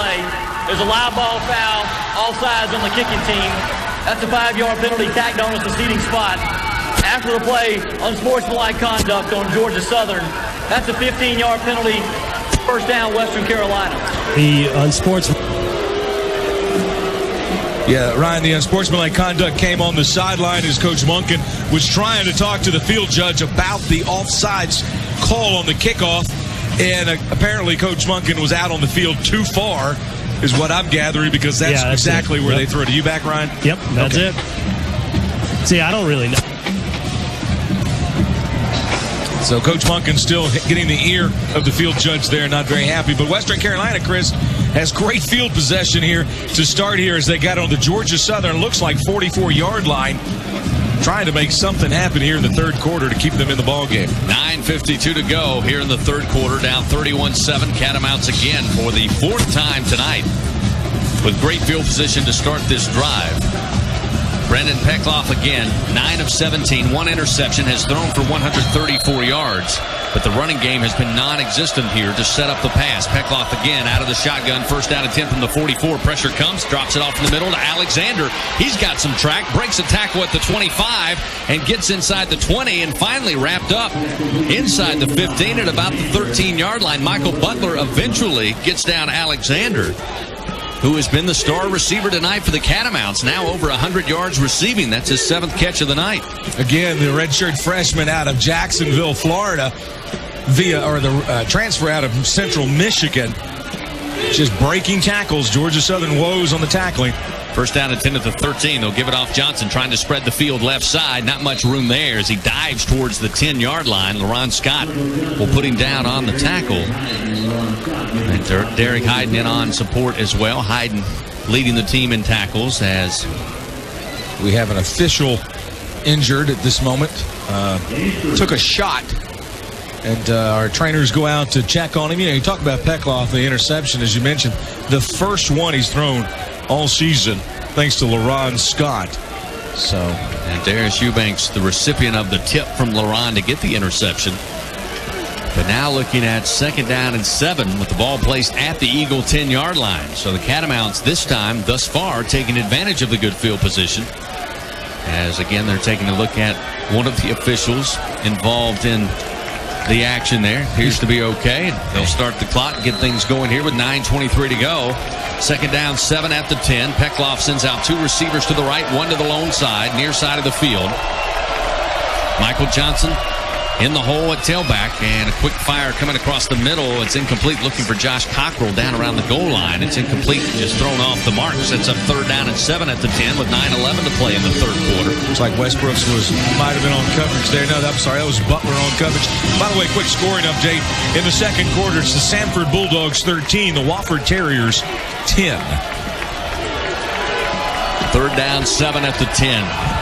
For the Catamounts. 2 receivers right, 1 to the left. Peckloff looking left, now pump fake, now fires it again at the 5 for Alexander, and it's incomplete. Peckloff actually had the wrong play there on 2nd down. Some miscommunication. As you notice, he hit Johnson. When Johnson was coming out, it was actually supposed to be a run play. You saw the receivers were actually bracing to block down there. That's why the ball was just thrown away. They're having communication problems. A lot of it, I think, is just ill preparation. Some of it, though, is noise, as you'll hear it get a little bit louder here on 4th down. 4th down and 7 at the 10-yard line. Catamounts looking to go for it here. 2 receivers right, 1 to the left. Lone back is Johnson. Peckloff throws this one into the air, in the end zone, and incomplete, but a flag comes out. And we can expect pass interference as the right side of the end zone, Gary Green just almost hauled the pass in. Hudson Presume just a step behind. Maybe too aggressive will pick up the pass interference call. I think it's a good call. Yeah, it is. It is. Presume played it well until it started. About the time he hit the pylon, it was a great throw from Peckloff. He really put it on the money. And Presume really, if he can't turn, either he has to turn around there and get midair, or he's got to go pass interference. That's a touchdown. So probably not a bad idea. On the defense, number 21, the foul occurred in the end zone. The ball will be placed at the 2-yard line. Automatic 1st down. Yeah, again, good call. Yeah, I was going to say Ryan hit the nail on the head. It was a great throw by Peckloff, and Presume had played it well till about the 1-yard line, and then because of where the ball was thrown, a little bit of contact there will set up 1st down, goal to go at the Eagle 2-yard line with an even 9 minutes to go here in the 3rd quarter, and Georgia Southern up 31-7. Peckloff stays in the gun, gives it off to Johnson, and he will make his way to the end zone for the score. He was stood up at the goal line, but able to blow through to make it 31-13 with 8:55 to play here in the 3rd quarter. Not a very pretty defensive possessions for the Eagles there.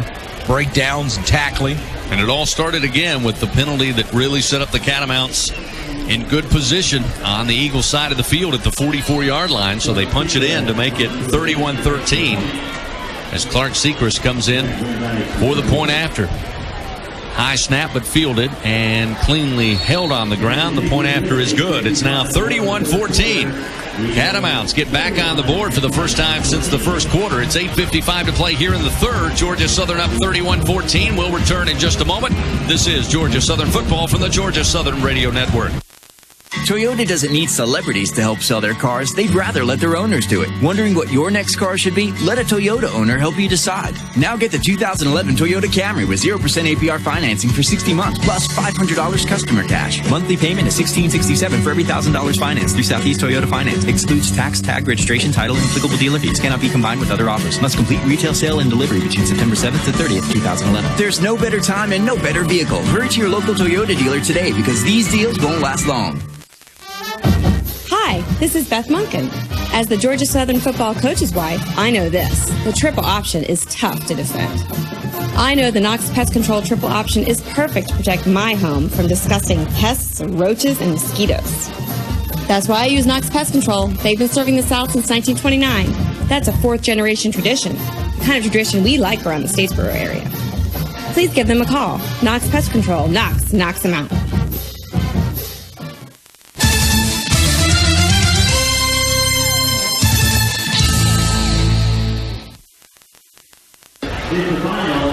$8:55 to play, third quarter action, 31-14. Georgia Southern leads over Western Carolina, but a little life shown by the Catamounts as they drive down the field, benefited by a tough punt and a bad penalty to set them up at the 44-yard line. And Terry, they roll in for the score as Johnson gets in from 2 yards out after two real costly penalties by the Eagles, who had done a pretty good job thus far staying away from the officials. Now we have 6 penalties for 63 yards. At halftime, we had 2. So 5 plays, 59 yards. They used less than a minute because they got great field position. Set up by a great run by Alexander and some missed tackles. The Catamounts able to put a 6 on the board. Get it to 131-17. There's your Toyota game tracker, as they now have 196 yards of total offense, 10 of 20 in passing, 1 interception on the day for Peckloff.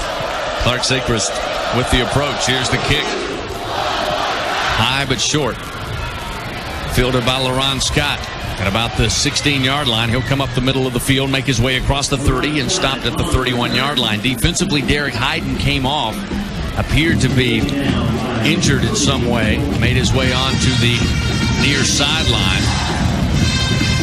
Derek Hayden, the senior out of Atlanta, Georgia, will go down and check with Ryan Chambers coming up, get the status on Derek and the rest of the Eagles on the Optum Orthopedic Eagle injury update. Right now, with 8:49 to play in the third quarter, Georgia Southern's offense will come out to the field, and it appears once again Jarek McKinnon will lead the offense. We'll have to check and see the status of Jabo Shaw as well.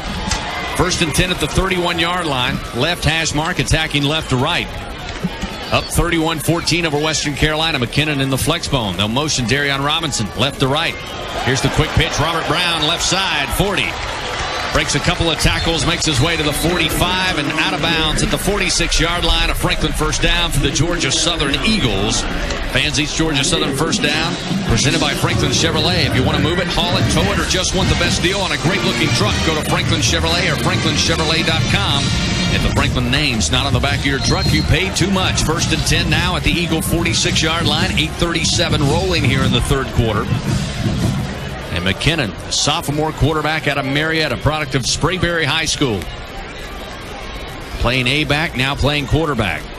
Under center, again motion Robinson. Give it off to Robert Brown on the dive. Makes it to about the 47-yard line. Only about a yard pickup. They'll say maybe lunge forward for 2 yards. Maybe. And he got a pretty good spot there as they mark it at the 48. He got hit initially. It was nothing there. By the way, quick scoring update. Florida Atlantic 6, Auburn 10 in the second. Vandy 3, South Carolina 7 in the second. La Tech 10. Mississippi State 7 in the second. Florida 21-3 over UK. 2nd down 8 at the 47, just shy of the 48-yard line. Option coming left side. McKinnon decides to keep, then puts it in sixth gear, jumps over a defender at the 30, and then tripped up. May have been the turf that got him down. It was Andre Whitmire credited with the tackle, but Jerick McKinnon inside the Catamount 30. Yeah. As they mark him down at, let's see where they place it. They say he came down, his knee slid right at the 32-yard line. So a Franklin first down, but what an electric show by Jerick McKinnon, who just seemed to put it in sixth gear there once he got through the line and then leaped over a defender and was just about ready to go. Tackled him by his towel. He's got a towel that hangs off his back pants there, tucked in rather well, and that's what he brought him down with. Guys, I have it updated as soon as this play's over. Inverted wishbone, first down and 10 at the 32. McKinnon looking to throw, stands back in the pocket, looking for Bryant. Bryant over the shoulder catch. Did he stay in bounds? They'll say he was wide, near side, down around the 10-yard line. Let's get the Optum Orthopedic Eagle injury update. Here's Ryan Chambers. Well, the good news is Derek Hyden, it's a neck, but it's nothing serious. He is not out. He's just play to play right now as they'll monitor him. J-Bo is not as good news. It's knee, and he is out for the rest of the game. Beautiful pass by McKinnon, and I think, again, because y'all know my love with officials, that was the right call. He was out of bounds, his foot just on the line there. Great catch, great pass, just a little bit too outside there.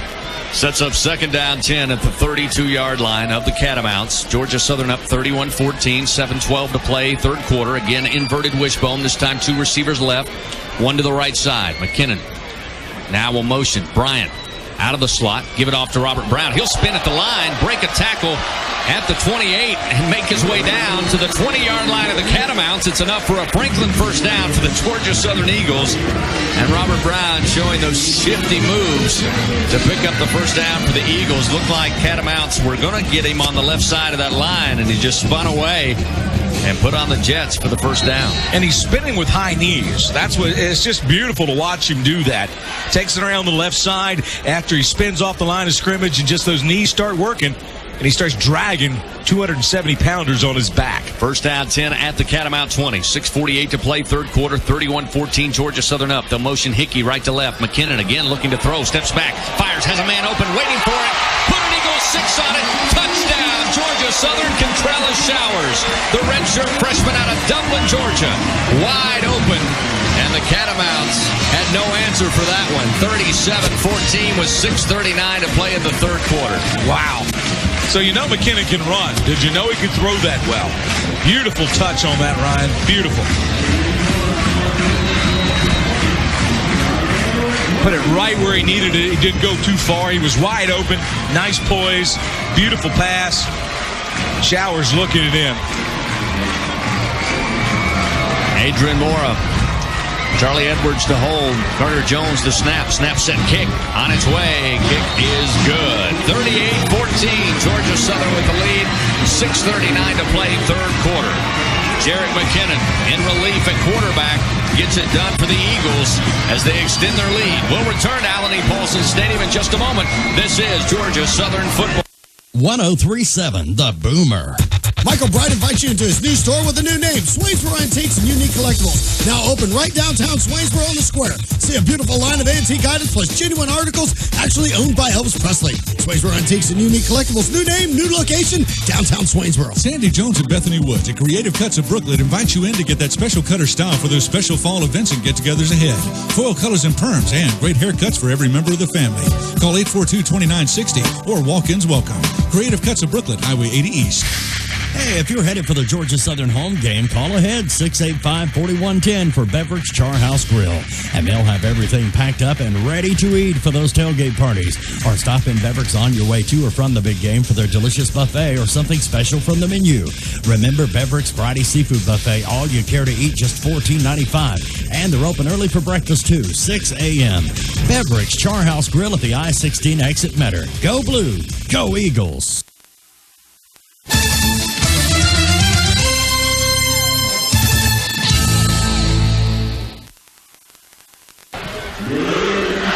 $6:39 to play, third quarter, 38-14, Georgia Southern with the lead over Western Carolina. Jerick McKinnon having to come in. J-Bo Shaw injured. We'll get an update on him coming up.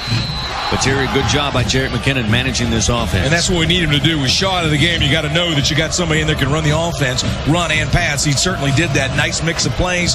6 plays, 69 yards, 2 minutes and 10 seconds. Put an Eagle 6 on a great pass. McKinnon to Showers. This time Billy Greer will tee it up high, and it's fielded by Richardson at the 15, and he's dropped back at about the 19-yard line. And he's got a lot of grass in that face mask. Wow. I felt that up here. Looked like Michael Spaulding flying down there. That's the way you do kickoff coverage. Check that. I'm sorry. It wasn't Michael. Carlos. Alan Lee. Nope. It's hard to see the numbers, guys. Sorry about that. Edwin Jackson making the play on that one. Edwin Jackson deserves us to take time to give him credit there. First down, 10 at the 21 for the Catamounts. Peckloff in trouble, and Peckloff able to pick up positive yards. He's dropped at the 25, and only because he was buried 3 yards forward. Yeah, you got to give credit for that sack to Eubanks. You got Douglas, you got Russell, you got Tinsley. They all got a piece on him. But again, Jackson, great play on that one. Like I said, we deserve to tell about Edwin Jackson, linebacker out of Atlanta, Westlake, the redshirt freshman. Second down and 6. Peckloff, shotgun, in trouble again. Pocket collapsing. This time brought back and dropped. At the 18-yard line, John Douglas got in for the stop. That's his second sack of the season, and Peckloff a little slow to get up, looking for somebody to help him, and finally referee Larry Saunders says, I'll help you up. Douglas had him around the waist and then came flying in, and Tinsley attacked him. Boy, he is getting kilts with a T back there. Third down and 12. The Catamounts today, 1 of 7 on third downs. Came into the year at 48%. Peckloff, shotgun snap. Looking near side, throws it for Alexander. He catches it between 3 defenders up at the 37-yard line. It's enough for a Western Carolina Catamount first down, and we got an Eagle slow to get up. It may be LaRon Scott. It is, and that's, again, we've talked about, you be a ball hawk or you play the receiver. That particular case, Ryan, it looked like we're playing the receiver because that's a ball that should have been batted down or picked off. Well, see, earlier, remember that LaRon went for the pick and missed, and, sometimes I guess you may learn from your mistakes a little bit. That time it wasn't in such a particular fashion. He had safety help. It was cover 0 on the last, and basically you had to have a safety come all the way from the far end to make up there on that first down. But that time he had safety help behind. He probably could have afforded himself a little bit more going after the ball rather than going after players, you said. LaRon Scott comes up on his own power and trots off to the near sideline. Looked like maybe he just got the cobwebs knocked out of the old noggin there. By his own player, I believe. I believe so. In a crowd of Eagle defenders. First down and 10, though, at the 38 for the Catamounts with 5:13 to go, third quarter. Georgia Southern up 38-14. 2 receivers right. They'll motion a receiver right to left. Shotgun snap to Peckloff. They'll give it off. It's Johnson dancing around the right edge across the 40 and spinning his way up to about the 43-yard line. Guys, Derek Hyden has been taken back to the locker room. Still not ruled out, but taken back for precautionary measures. Got another man down, too. Slow to get up. That was Johnson. He's underneath that pile and slow to get up there for the Catamounts along with Kyle Olbeck. And they're still looking at Jabo. It looks like the right knee, as we said. They've got tape. He's up on the trainer's table. But nothing specific as far as an injury. Probably something they're just going to have to look at later on after the game. Second down, 5 at the 43. Shotgun snap. Quick slant on the screen. Richardson got the catch, got to the 45, and then dropped by Carlos Cave short of the first down. It'll be third down. And about 2. Long 2 here for the Catamounts with 4.5 minutes to go in the third quarter. And Western Carolina trying to move quickly. Georgia Southern defensively get the 4-down lineman trying to get set here on 3rd and 3 from the 45. 2 receivers left, 1 to the right side. Now Peckloff looks to the right side, and they'll direct snap it to Sean Warren right up the middle, but I think a flag will come out. It does. Back in the Western Carolina offensive backfield as they try the trick play there, something that Jason Foster pulled off up in Boone, North Carolina back in 2007, where Peckloff raises up, looks to the sideline. The direct snap comes to Warren. But a flag comes out. We'll see what it's all about. Peklov and Foster have very similar games. Unsportsmanlike conduct, number 13. Simulate communication with the sideline. That's a 15-yard penalty. Down. Oh, that's a new one. Yeah, that is a new rule, and the Western Carolina coaches not liking it at all. Apparently, they didn't get the preseason memo. Yeah, Coach Wagner not pleased at all on that far sideline. Maybe it's just 38-14, but I'm still hung up on thinking, what if Jason Foster was 6'7"? Oh, Lord. So they try the trick play, and it comes back to bite them after a illegal call on fake communication with the near sideline. Coach Wagner following the side judge down there where they'll place the ball, and he is still fuming. Fake communication with the sidelines actually a penalty. They may have been able to throw that flag on many occasions here on the far side. You're right. 3rd down and 3. Now it's turned into 3rd down and a cab ride as they mark it back at the 30-yard line of the Catamounts. 4:05 to play, 3rd quarter. 38-14 our score. 2 receivers left, 1 to the right side. Peklov out of a shotgun. Has time. Throws across the middle and broken up. Knocked into the air and incomplete. Lavelle Westbrook sent on the coverage. They were looking for Josh Cockrell, and it's incomplete. Where? And another flag down at the 1st down marker on the far sideline. I think they're going to throw it on Westbrooks, though. That time playing the ball, that is what you would call an inverted contact. Let's see if they... So hopefully I get the replay. See if they come up with the same thing I saw. That time was a little different than what we saw in Prinzame down the corner. Yeah. Westbrooks was going for the ball. So the penalty now against Georgia Southern. Holding on the defense, number 24. The pass was against an eligible receiver. The pass crossed the line of scrimmage, results in a 1st down. So Riyad Jones called for the holding defensively. Now Georgia Southern with 7 penalties in this game. And with 3:55 to play, Western Carolina stays alive. Fresh set of downs. 1st down and 10 now at their own 40-yard line. Down 38-14 to Georgia Southern. And much like that 2nd quarter that seemed to take forever, this 3rd quarter now taking a lifetime as we're inside the 8 o'clock hour, approaching 8:30 on this Saturday night. It's going to be a late tailgating night at the rate we're going. There's 19,067 in attendance tonight. 19,067 is your official attendance. The hill is filled. The stands are filled. The tailgating area is filled. It's a great day to be an Eagle. Jerick McKinnon with that touchdown pass is the first quarterback since Jason Foster to run, pass, and receive a touchdown. Amazing. He is doing it all. The sophomore from Marietta, Georgia. Nice now, after everybody gets set, it's 1st down and 10. Again at the Catamount 40-yard line. Working from the right hash, attacking right to left. Peklov out of a shotgun. Drops back. Now will roll to his left. Throws out. Picked off at the 40-yard line by LaRon Scott. Scott's got blockers. Tries to change the side of the field. And he's dropped at midfield.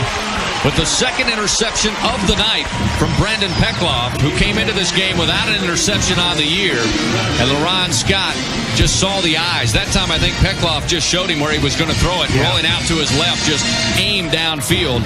And LaRon Scott just waited on the pass. Georgia Southern takes over 1st down and 10. They'll mark it at the Catamount 49-yard line. You don't typically see a cornerback playing center field, Ryan. Deep out is what he was looking for. And I tell you, LaRon Scott better not get too used to that. That'll be the easiest interception he'll see all year. I mean, again, obviously rattling him, as Chris just mentioned, his 2nd interception of the night and his 2nd of the season.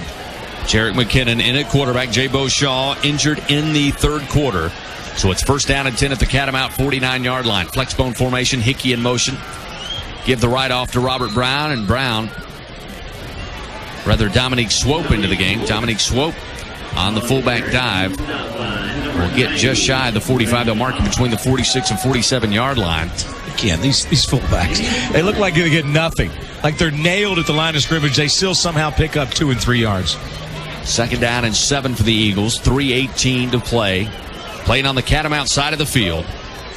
Between the 46 and 47-yard line. McKinnon under center. Again, Dominique Swope in at B-back. Darion Robinson, your A-back, along with Nico Hickey. One receiver, right side, Contrella Showers. Zach Walker, the wide out to the left side. Quick toss, Robinson, near side. Robinson had some room, stood up and dropped as he makes it to the 40-yard line, just shy of the 1st down. He'll be about a yard shy as Nico Hickey helped lay a block to get Darion Robinson, again, who missed the first 2 games of the season after a fall camp injury.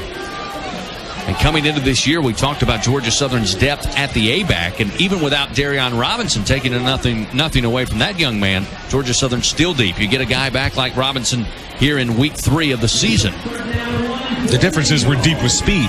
Got an unbelievable amount of speed on this team right now. 3rd down and 1 at the 40-yard line of the Catamounts. McKinnon under center. Flexbone formation. McKinnon will keep it right behind Brandavius Mann. He'll pick up the Franklin first down for the Georgia Southern Eagles as he stopped at the 37-yard line. And a good surge by the offensive line to give Jarek McKinnon about a 3-yard pickup. They'll move the chains with 2:15 to play here in the 3rd quarter. Quick SoCon scoring update. In Spartanburg, South Carolina, Samford 16, Wofford 17 at halftime. Hey now. Approaching the 2-minute mark here in the 3rd quarter. 1st down and 10 at the 37-yard line of the Catamounts. If you're just joining us, Georgia Southern up 38-14. Jarek McKinnon now in control of this offense. A sophomore quarterback in relief for an injured Jabo Shaw. McKinnon steps back on the option pass. Throws this one a little bit too much on it. Walker going up. Nearly holds on, but it's incomplete in the end zone. That ball came ripping out of the arm of Jarek McKinnon. And to credit Zach Walker, the freshman out of Johnson County High School, somehow he got under it in time to make a play. It's just incomplete. We're actually very lucky on that one, as we did have a lineman downfield and they didn't catch it. He caught himself and started running backwards, Brandavius Mann, and he literally started backing up in a hurry. Zach Walker has made some incredible catches at practice, and the coaching staff high on Walker. Yeah, as I mentioned, played at Johnson County High School under a former Eagle, Don Norton. Great punter for the Eagles. He was a great punter. Probably still could punt. 2nd down 10 at the 37. This time, give it off to Swope, and the big guy, Swope, down inside the 30, stopped at the 29-yard line, just shy of the 1st down sticks. And Dominique Swope, what a great game against Tusculum. Had 8 carries, 66 yards, and a touchdown in that game. Fielded 3 punts for 79 yards, averaged 26 yards per punt in the win over Tusculum. And he stands at 6 feet, 209 pounds. Tom Melton, strength and conditioning coach, tells me he comes to camp at 192. They've been able to beef this guy up, and he has certainly came to perform so far. 3rd down and 2 at the 29. Flexbone. Robinson in motion, left to right. Again, trying the option fake, and this time Western Carolina brings the house on the blitz, and they bring McKinnon down at the 36-yard line. Too bad, because Mitchell Williford on the post route was wide open. So 4th down here at a long 9. Ball at the 36. Probably going to go for it, I would think, at this time. Offense stays on the field here with 40 seconds remaining in the 3rd quarter. 38-14, Georgia Southern with the lead. Brandavius Mann will break the huddle. Georgia Southern will send out to the left side Patrick Barker. Mitchell Williford wide to the right side. Out of the shotgun, they'll have Dominique Swope on the left side, Hickey in the slot left side. Snap on the draw, and Jarek McKinnon had a little bit of room, but Western Carolina and the linebacking core comes up, stays at home, and he's stopped at the 32-yard line, shy of the 1st down. And that will give it back to Western Carolina with 15.7 seconds remaining here in the 3rd quarter. Going to put us 0 for 2 on 4th downs tonight going forward. And I think that was more of a case of McKinnon choosing the wrong hole. We haven't seen that of the young career so far, but that particular time he decided to cut right, cut left was wide open. That's easy for me to say as I'm way up here versus down there. Georgia Southern 0 for 2 on the season in 4th downs. It's 1st down and 10 at the 33 with 15 seconds to play 3rd quarter. Peckloff play action. Comes out, throws in the flat. Got his tight end, and he is buried. Taylor Spangler got depleted by Darius Eubanks on the near side. Wow. Pickup of about 4 yards. It'll set up 2nd down and 6, but Spangler paid for that catch as the 3rd quarter comes to an end. They'll switch sides of the field. 15 minutes remain here. 38-14, Georgia Southern with the lead over Western Carolina. We'll take a timeout, return to Allen E. Paulson Stadium for the 4th and final quarter. Georgia Southern 38, Western Carolina 14. This is the Georgia Southern Radio Network. I'm in a state of caffeination, got all my fingers shaking. Must have been my large Americano, mochaccino, macchiato. Now to bed, and that's my favorite time to get some tips on better rates. Cause my State Farm guy answers late, and even when it's not my agent, someone's standing by so patient. Getting coverage questions answered helps me to relax. Get to a better State Farm. In Alma, see John Hughes, Daryl Hutchison in Garden City, and David Earl Keith in Jessup. Around the corner can be a physical place or a state of mind. BB&T is there, firmly rooted in our community.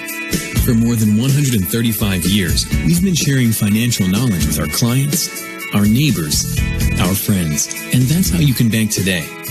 More informed and more confident in your decisions so you can move in a brighter financial direction. BB&T, sharing knowledge for a brighter direction. Member FDIC.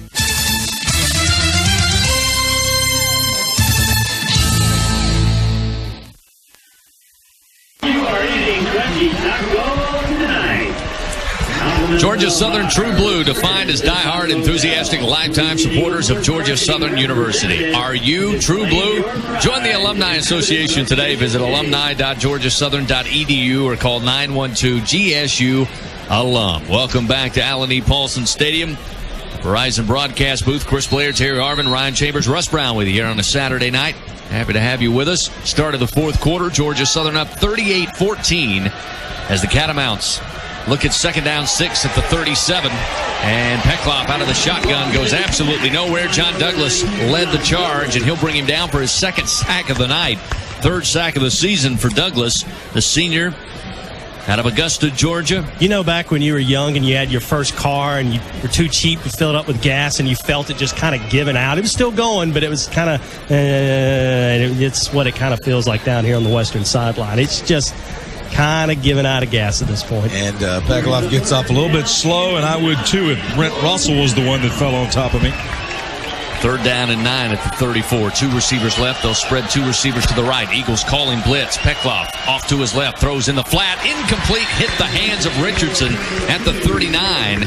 But he couldn't hold on. Heard footsteps there. It'll set up fourth down and 9. After the end of three quarters, Georgia Southern 450 yards on the ground on 54 carries.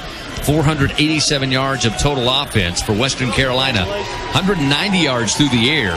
Just 34 on the ground for 224. Jarrett McKinnon, 10 carries, 114 yards, 2 touchdowns on the night. Robert Brown, 14 carries, 99 yards, just a yard shy of 100 yards after averaging 105 yards through the first two games. Kane will punt it away, nearly had it blocked, but he gets it through. And wisely. The Catamount bounce inside the 35. He'll be down at the 31-yard line. Georgia Southern came with the block on, and a good job by special teams to avoid absolutely obliterating Kane for a penalty.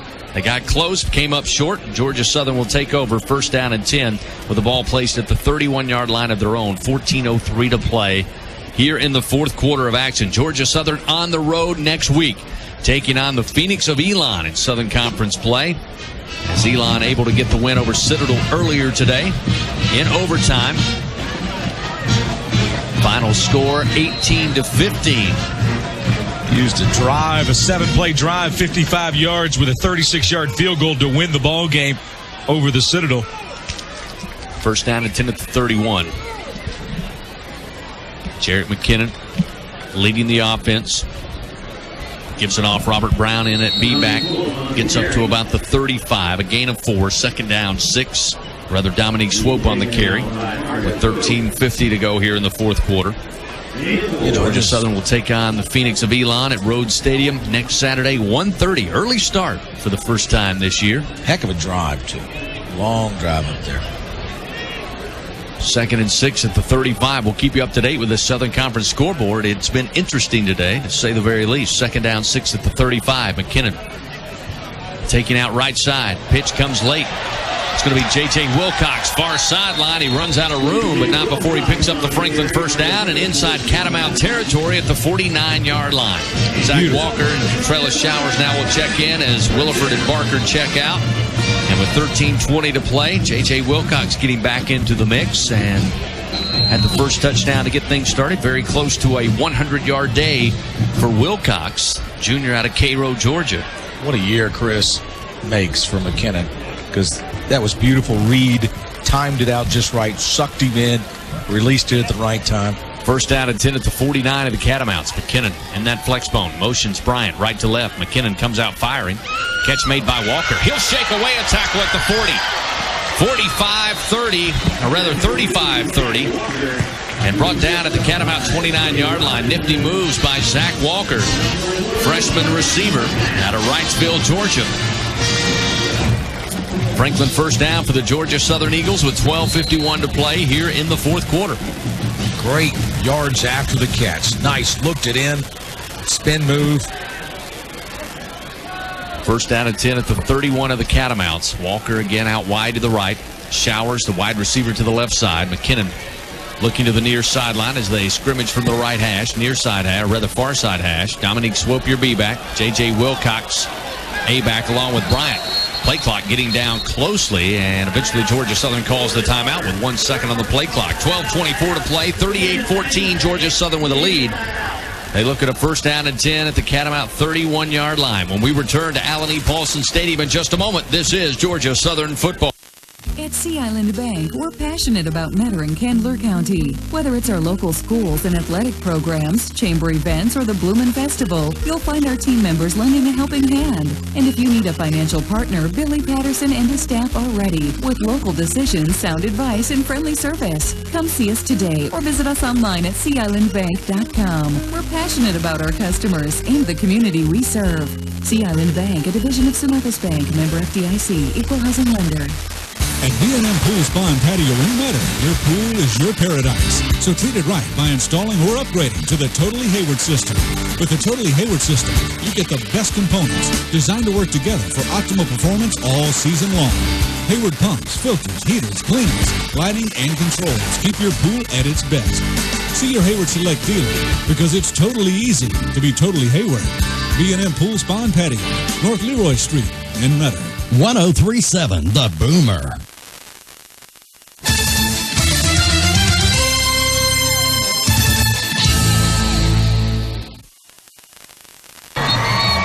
Eagle fans, for all of your gas up and tailgate supply needs, it's Neighbors Express with locations in Statesboro in front of Lowe's, also in Sylvania and Exit 51 in Dublin on your way into the heart of Eagle Nation. Choose to do business with those that are true blue.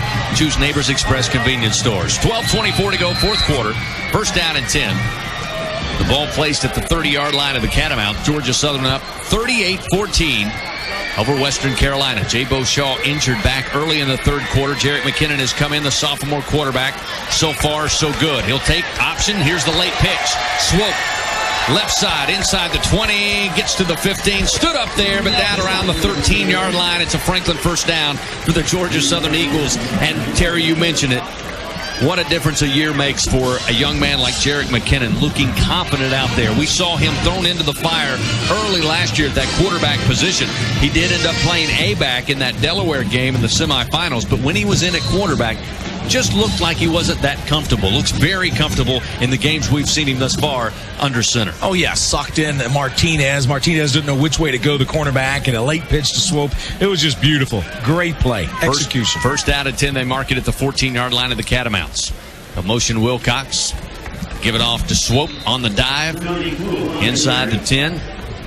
Mark him right at the 10-yard line to pick up a 4 yards. Second down and 6 with 11:43 to play. And the Southern Conference scoreboard has been, as I said earlier, interesting to say the least thus far. It really has. Today you saw a great defensive matchup. Chattanooga going up to Boone, North Carolina to take on App State. 14-12 your score there. The Mountaineers pulled out a victory. Elon and Citadel going to overtime. Elon's got to kick a field goal, 18-15. Furman just demolishes Presbyterian, 62-21. And then Wofford and Sanford are at 17-16. Second down and 5. Option right side. Late pitch again. This time Wilcox to the 5-4-3-2-1. Put an Eagles 6 on it. Touchdown, Georgia Southern. Wilcox with his second touchdown of the night. That'll be his third rushing touchdown of the year with 11:11 to play. It's now 44-14, Georgia Southern with the lead. And again, McKinnon sucked him in, looked professional out there running that option on the right side. Had Wilcox in great spacing, made the pitch. And J.J. running downhill is something to see. Give credit where credit due. Great block Great block on the outside by the wide receiver, by our wide blocker. More on for the point after. Kick is up. Kick is away. Kick is good. 45-14. 11-11 to play here in the fourth quarter. And Georgia Southern starting to put it in cruise control. We'll return to Allen E. Paulson Stadium in just a moment. This is the Georgia Southern Radio Network. There's nothing like going to Georgia Southern football games dressed with the latest styles from the University Store. From Eagle jerseys, official Nike sideline gear, and largest selection of licensed caps and t-shirts, no one beats the University Store. No game day experience is quite complete without a visit to our main campus location with free parking and bus transportation to and from Paulson Stadium. You can even shop inside of the stadium newly remodeled stadium shop. And no matter where you are, you can show your Eagle pride by shopping online anytime at GSUstore.com. The University Store, much more than a bookstore, your one-stop shop for all things Southern. Oh, man, what a hike. Yeah. Whoa, Big Bear, right next to your new Jeep. No! Oh, I just won that from the Georgia Lottery. Shoot. Now he's in your Jeep. It's on his paws. Are those driving gloves? Mike, you left the keys under the seat. Win one of 15 Jeep Wranglers plus $25,000 cash to make it your own. Play the new Jeep Outdoor Adventure Instant game only from the Georgia Lottery.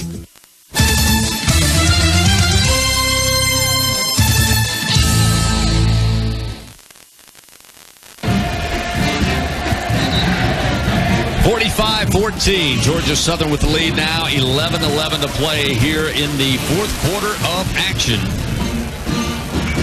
Find out how you can earn a Georgia Southern degree on your schedule. Visit online.georgiasouthern.edu. Flexible, respected, online. Earn your degree from Georgia Southern University from anywhere in the world.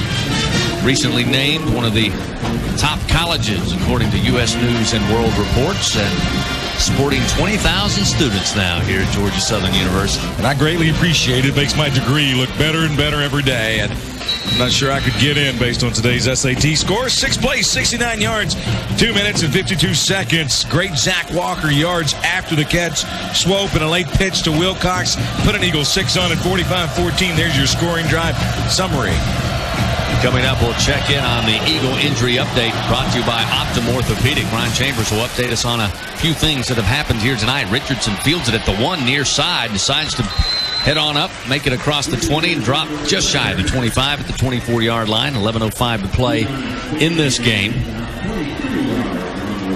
45-14 our score, and let's check in on the Optimum Orthopedic Eagle injury update and update fans, Ryan, on some of the situations so far here tonight. Probably looking at Hayden is probably going to be kept out only because 45-14, but I think that if this is a close game, he's probably playing. J-Bo's another issue altogether.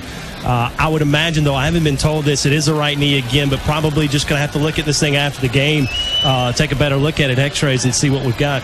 Brandon Peckloff comes out first down and 10 at the 24, fires it to Cockrell far side. Cockrell's got a little running room up across the 25, up to the 30, and out of bounds far side at about the 31-yard line.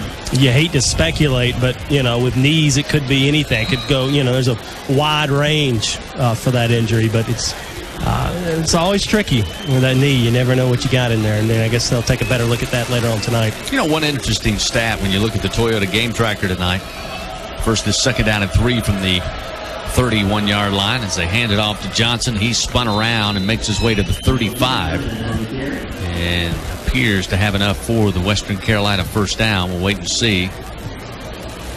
Georgia Southern came into this game bottom of the Southern Conference, giving up 299 yards through the air through 2 games. And Coach Monken, talking with him this week, he said, hey, they've been able to get some stuff underneath, a couple of plays for big yardage as Johnson takes the first down carry up across the 40 to the 43. But all in all, we've kept everything in front of us. Georgia Southern has not allowed the big vertical over-the-top pass.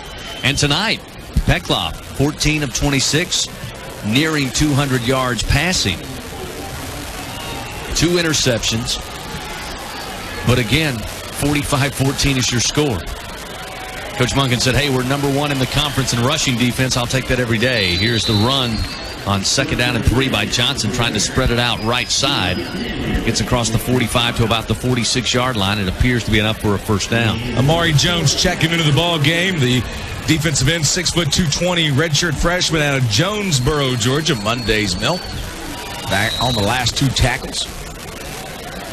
First down, 10 at the 47. 2 receivers left, 1 to the right. Peckloff again. 3 steps, fires to Cockrell left side. Cockrell off to the races across the 50 and inside Eagle territory at the 45, and a late flag coming in as the Lavelle Westbrooks may have gotten too antsy and got a late hit there out of bounds. We'll wait and see what the call is. It's enough for a Catamount first down with 9:38 to go in the fourth quarter. 45-14.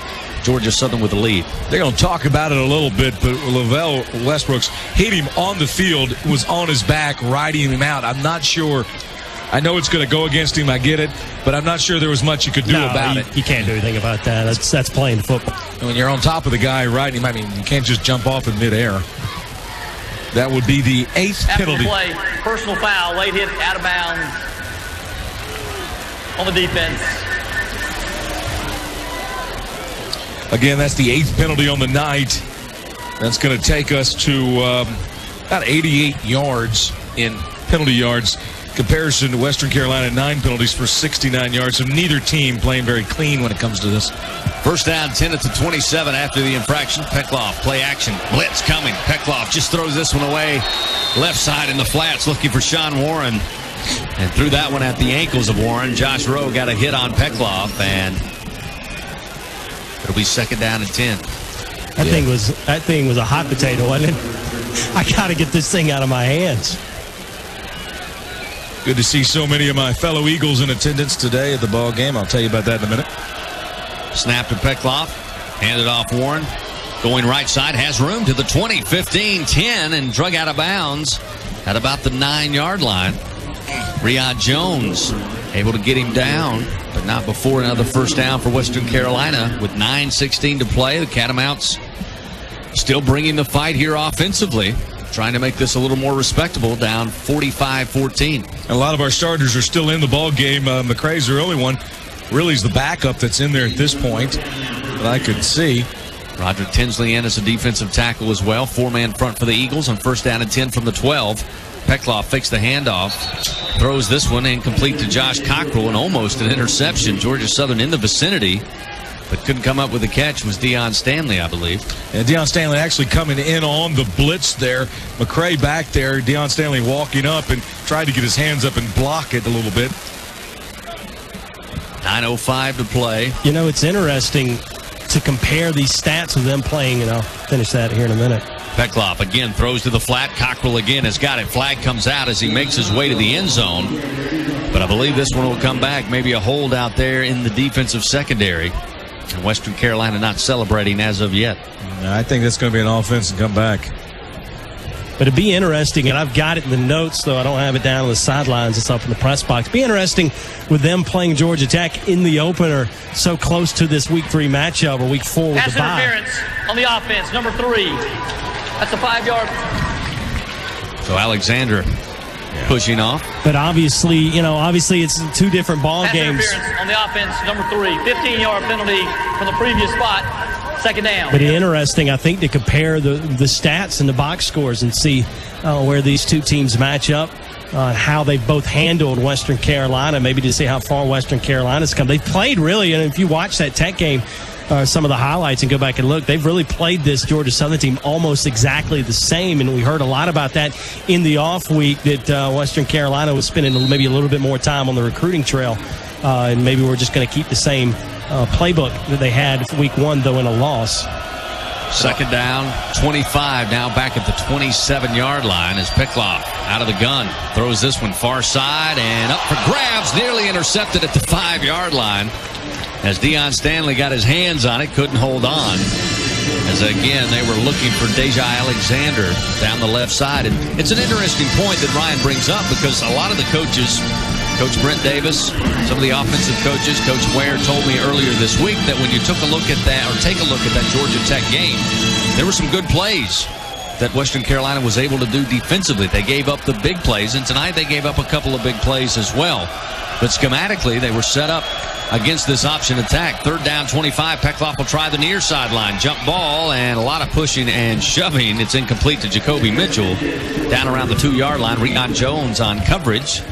for the freshman who got his first career start here. But they were impressed with the way, at least schematically, the way Western Carolina lined up against the option. And last year, the win 23-6 in Cullowhee was not a breakout game for Georgia Southern. They did a pretty good job. But tonight, some big plays made by several Eagle offensive players. J.J. Wilcox, Jabo Shaw had his moments. Darion Robinson. Robert Brown, of course, getting it done between the tackles. 4th and 25, and the Catamounts will throw it up here from the 27-yard line. Peckloff steps up in the pocket, fires to Richardson, and he's got the catch down around the 3, and they'll mark him at the 2. And that'll be close. It looks like he's got enough for the first down to set it up 1st and goal. Are you kidding me? In all seriousness, you look back on this and you think about the scores that we missed out inside the red zone. And I'm not trying to be mean at anything, but really it should be 63-7 about this point. 63-7 going into the fourth quarter. I've got a little discussion here. It looked like the catch was made by Richardson. Larry Saunders wants to talk to us one more time. The pass was complete, but the results did not reach a first down for Western Carolina. It's going to be Georgia Southern's football. The sideline interference, delay a game against Georgia Southern. That's a 5-yard penalty. Correction, half the distance. It's first down, Georgia Southern. Oh, Coach Wagner and company not pleased at all on that far sideline. They're arguing one, the spot of the football, and 2, this penalty assessed. Even though it goes against Georgia Southern, they are not pleased at all. No, on this sideline, it was a little bit. As they get that worked out, I do want to mention it was good seeing all my some of the former players here in town today, hanging out at the Eagle Football Alumni Association's tent right on the front row, and seeing a lot of the guys come back. Ryan mentioned seeing Tracy down there, and just seeing so many players. It's great to be involved with the EFA, this organization, and how much they do. And I'm glad so many of the guys are coming back. So the catch was made. They say it was down at the 4. Then a delay of game sideline penalty against Georgia Southern backs them up half the distance. So first down and 10 from the 2. And Izzy Ute in at quarterback will take it around the right side, get some breathing room up around the 12-yard line. It's enough for a Franklin first down for the Georgia Southern Eagles. So Ute will check into the game. That's how you get out of the end zone. One way to help you. Ute able to pick up his first touchdown in the game over Tusculum. Redshirt freshman out of Wauchula, Florida. Has played here in the preseason and in practice as a quarterback, obviously third-string quarterback, and also as a slot receiver. First down and 10 at the 13 with a 45-14 Georgia Southern lead. 8:09 to play in the game. Ute takes back, fires the quick hitter up around the 16-yard line to Marcus Farmer into the game, and Farmer will haul it in. I'll say he's just shy of the 17-yard line. Kick up a 4. That'll set up 2nd down and 6 for the Georgia Southern Eagles. And Izzy Ute throws a great football. I was about to say, you see the velocity on that ball? That was a rope. Wow. Eagles break from the huddle. 2nd down, and they'll say 5. At their very own 18-yard line with 7:37 to play. Still a ton of time left in this ball game. 45-14 Georgia Southern with a commanding lead. Izzy Ute, third-string quarterback under center. He'll option near side. Izzy will keep. Izzy with room. He's to the 30. He's across midfield. 40, 35, 30, 25, 20, 15, 10, 5. Put an Eagle 6 on it. Touchdown, Georgia Southern.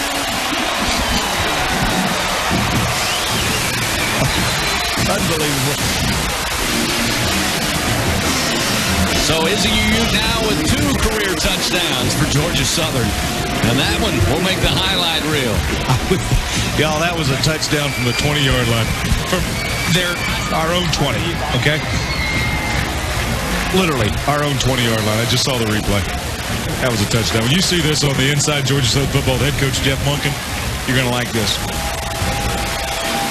51-14 with 7:16 to play. More on for the point after. Jones with the snap. Edwards with the set. Kick is up. Kick is good. 52-14. 83-yard touchdown run by Izzy Ute with 7:16 to play in this game, and it's now 52-14.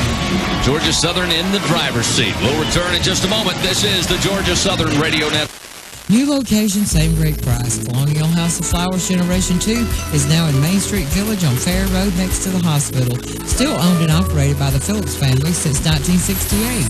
From fresh or silk floral arrangements to beautiful fall wreaths and table pieces, Colonial House of Flowers is open 8 till 5 weekdays till noon Saturdays. As the only FTD florist in Statesboro, they can wire anything to anywhere. Call 912-764-6097. Colonial House of Flowers Generation 2, Main Street Village, Fair Road, Statesboro. I'm Marsha Colson, General Manager of Meadow Ford. Ford Motor Company has made tremendous strides in the quality and safety of their vehicles. J.D. Power has recently recognized Ford as a leader in vehicle quality. At Meadow Ford, we're proud to be a Ford dealer, and we'd be proud to be your Ford dealer. We offer superior customer service, including pickup and delivery. This allows us to be your hometown dealer no matter where you live. At Meadow Ford, we'll earn your business, and we'll keep it. Meadow Ford, an easy ride up I-16 at exit 104 in beautiful Meadow, Georgia. See you soon.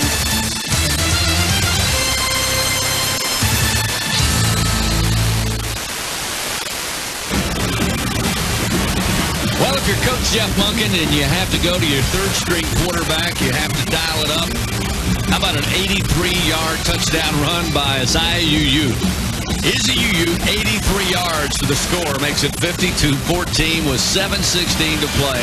Here the game as Georgia Southern now starts to put away, and that's probably using that term loosely, puts away Western Carolina. Yeah. Scoring drive summary on this one. 3 plays, 98 yards, used a $122. Uu afterburners about the 20-yard line, and it was off to the races. Well, there was no race. It was just Uu a one-man race. It was a one-man race. Beautiful run. Nate Harris and Richardson back deep. Billy Greer with a line drive kick, angling near side. Harris fields it at the 4. Trying to find some room on the hash and gets mashed at the 24-yard line. He will bounce forward on the recoil to the 25 as Antoine Williams laid the first hit on special teams. 7:09 to play. Fourth quarter action. Georgia Southern up 52-14 over the Western Carolina Catamounts. Georgia Southern football presented in part by The University Store. Much more than a bookstore. Get the official Nike sideline gear. Also officially licensed hats, shirts, and gifts. Gifts for everyone. You can visit their on-campus location, Concourse Shops at Paulson, their new Main Street campus location in downtown Statesboro, or online at gsustore.com. Zach Brandeis will come in relief at quarterback. On first down and 10 from the 25, he'll give it off to Sean Warren trying to stretch. Once again, they've had trouble tonight trying to stretch the field left and right.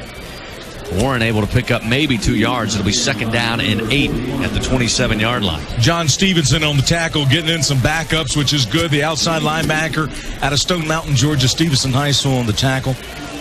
Good play. Coming up, stay tuned for the Ford locker room wrap-up. Second down and 8 at the 27. Brandeis rolls out.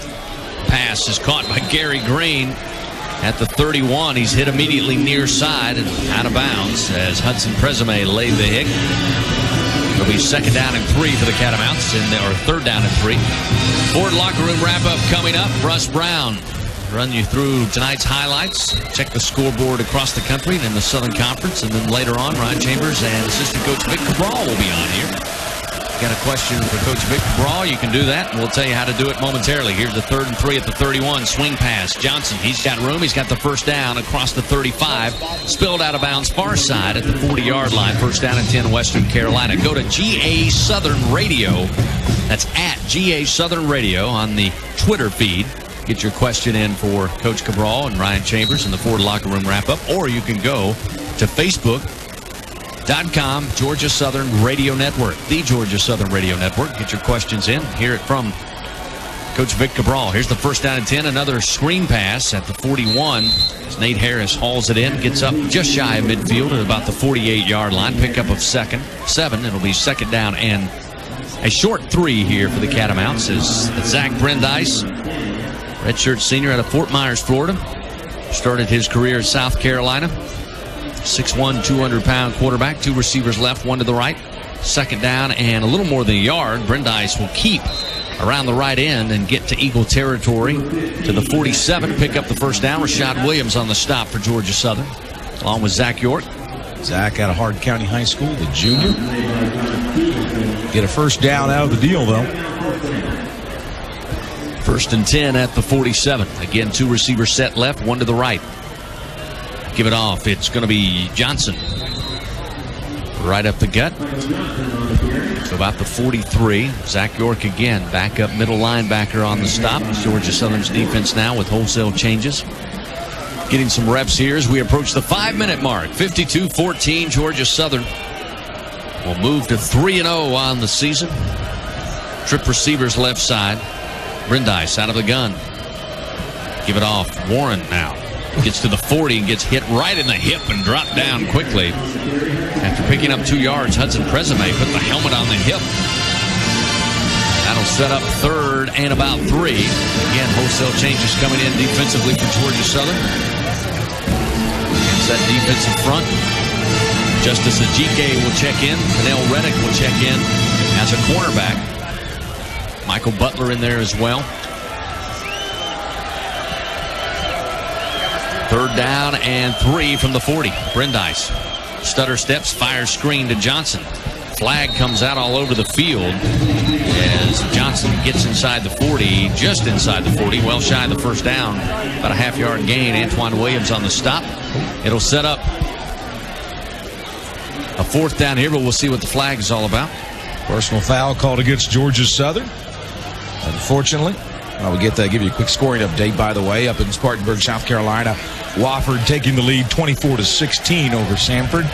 8 minutes of the third quarter mark. On the defense, number 94. That's a 15-yard penalty from the end of the run. Automatic first down. So Hot Rod Tinsley with the penalty. Sets up a 1st down and 10 for the Catamounts with 4:11 to play in this game. Georgia Southern on the road next week, taking on the Phoenix of Elon in Alamance County at Rhodes Stadium. Kickoff 1:30. All gets underway for you at 11:30 with a Citizens Bank tailgate show. 10 penalties on the night for the Eagles. 1st down and 10 now at the 24. Brandeis. Swing it to Harris, right side. Harris caught immediately by Michael Butler and slung out of bounds near side at the 25-yard line. A loss of a yard there. It'll set up 2nd down and 11. 3:52 to play. In the FBS, Florida's up over Kentucky 31-10 at halftime. North Dakota State University, folks, beating Minnesota here in the 3rd quarter, 28-14. 2nd down, 10 at the 24. 2 receivers left, 1 to the right. Little pump fake by Brandeis. Now he'll throw, looking for Alexander, and it's incomplete. And it looks like we'll have a pass interference as Reddick may have held on to Alexander, who was trying to break on the ball on the far side. I'm glad he did, because it probably would have been touchdown. That would be number 11 penalties. We got 10 penalties for 104 yards prior to this one. Something tells me, Ryan, that Coach Monken, even in a 52-14 game thus far, is on the defense, 36. Ball will be placed in the spot of the foul. Automatic first down. As I said, going to talk a little bit about these penalties. Yeah, the kids always need exercise, right? Conditioning. No, it's called conditioning. Conditioning, right. You never want their head to get too big with that number 1 ranking. And they call timeout. Coach Monken is the first one out of the field calling that defense over. 3:38 to play. 52-14, Georgia Southern with the lead, but Western Carolina, to their credit, trying to get in here and make it a little more respectable. And again, Southern Conference scores today. Appalachian State got the win in a defensive struggle in Boone, but they win over Chattanooga 14-12. So Appalachian State moves to 1-0 in the conference race, trying to defend 7 straight conference titles for Coach Jerry Moore and the Mountaineers. Wofford and Samford with 8 minutes to go in the 3rd quarter. Wofford now leading 24-16. In overtime today, Elon won over Citadel 18-15, and Furman wins big at home. The season home debut for new head coach Bruce Fowler. They win in that contest by a final score of 62-21. So after the timeout by Georgia Southern, Catamounts looking at 1st down 10 at the Eagle 15-yard line with 3:38 to play. Zach Brandeis in as the relief quarterback. Gives it off to Warren, left tackle. Warren's got some room inside the 10 to the 5, lowers the shoulder. And in for the score. Just got in at the pylon to make it 52-20. And Warren showing some speed and some power on the run. The freshman out of China Grove, North Carolina, makes it 52-20 with 3.5 minutes to play. Ain't giving up those cheap points like that.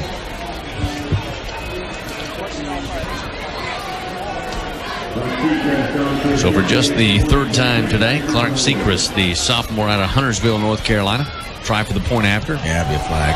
And a flag comes out as the kick was partially blocked. It was no good, but a flag was down. Yeah, hold that thought. Just got a piece of it, but maybe a jump helped out. We've come awfully close to blocking an extra point this year. I kept thinking we'd get one, especially because their kicking game doesn't look very strong. Offsides on the defense. And it does go against penalty is us. half the distance. Replay the try. Again, 12th penalty on the night. Over 113 yards thus far. Now approaching 115, 116 yards in penalty yards given up by Georgia Southern. Very uncharacteristic of a Coach Monken coached football team. And this is the most sustained drive the Western Carolina has had all night. 10-play drive, 75 yards. I mean, they actually put together an offensive drive down. It wasn't cheap. You know, they got some good runs, a couple good passes. The other scores, not so much. A wholesale changes defensively for Georgia Southern, but that will mean nothing to Coach Monken when the film hits the screen. So it looks like Western Carolina will try to set up for Garrett Brown to take the direct snap. And Georgia Southern will call the timeout with 3:30 to play, as instead of trying for the point after, Western Carolina comes out and going to direct snap to Garrett Brown. And the Eagles decide to call a timeout with 3:30 to play in the game. Checking the Toyota game tracker, Georgia Southern 594 yards of total offense, or rather on the ground 594. How about 654 for total offense on 70 plays tonight for the Eagles? For Western Carolina, total offense 345 yards, 256 on through the air tonight, 89 on the ground. Georgia Southern averaging 9+ yards per play in tonight's game. But a couple of things will stand out. We just talked about it. That's penalty yards. Western Carolina started the game in that first half, really put themselves in a hole with penalties on offense and defense. So far, 10 penalties, 84 yards. But Georgia Southern, 12 penalties, 115 yards on your Toyota game tracker. With a 52-20 score, Georgia Southern out in front. Western Carolina with a Sean Warren touchdown. They tried the point after, and offsides on special teams for Georgia Southern. Sets the Catamounts now up at the 3-yard line. They decide to go for the direct snap, go for two, as Garrett Brown will be in position. Brown, a 5'11", 185-pound freshman out of Asheville, North Carolina. He'll have two backs there with him. Georgia Southern crowding the box, as you and expect. Oh, my goodness. And now they're having timeout taken, I believe, by Western Carolina. On a two-point conversion. Now, earlier I was thinking, okay, you're going to go for a two-point conversion at this point because it gives you a chance to work on some things, okay? You need to work on some things that you might face later on in the season. Go ahead and get some two-point conversion work on there. That particular play, they didn't have a lineman on the line, wide out on the line of scrimmage. They were going to get a penalty. All they needed was one to walk up. But to put this much effort into a two-point conversion, I'm sure it'll really make a difference in the stats. But hey, you get to work on it. It's been a clean football game, though. Clean as in what aspect? I'm saying there hadn't been a lot of late hits from their side. Oh yeah, no, there hasn't been a lot of jawing. I mean, there hadn't been a lot of jawing. Hadn't been. I mean, you've had the one late hit going out of bounds. It's funny, you know, this series isn't that close. Obviously, I mean, they've never won here, and then you'd have to go back to 40 for the other win outside, I guess 94 for the two wins they have. But you talked to a lot of old school Georgia Southern fans. This has always been one of those jawing, kind of nasty on the field rivalries. And it just, as I mentioned, it just felt like this team was deflated, Western was, walking in the door. I know they said differently, but it just never seemed like they had a lot of confidence walking in.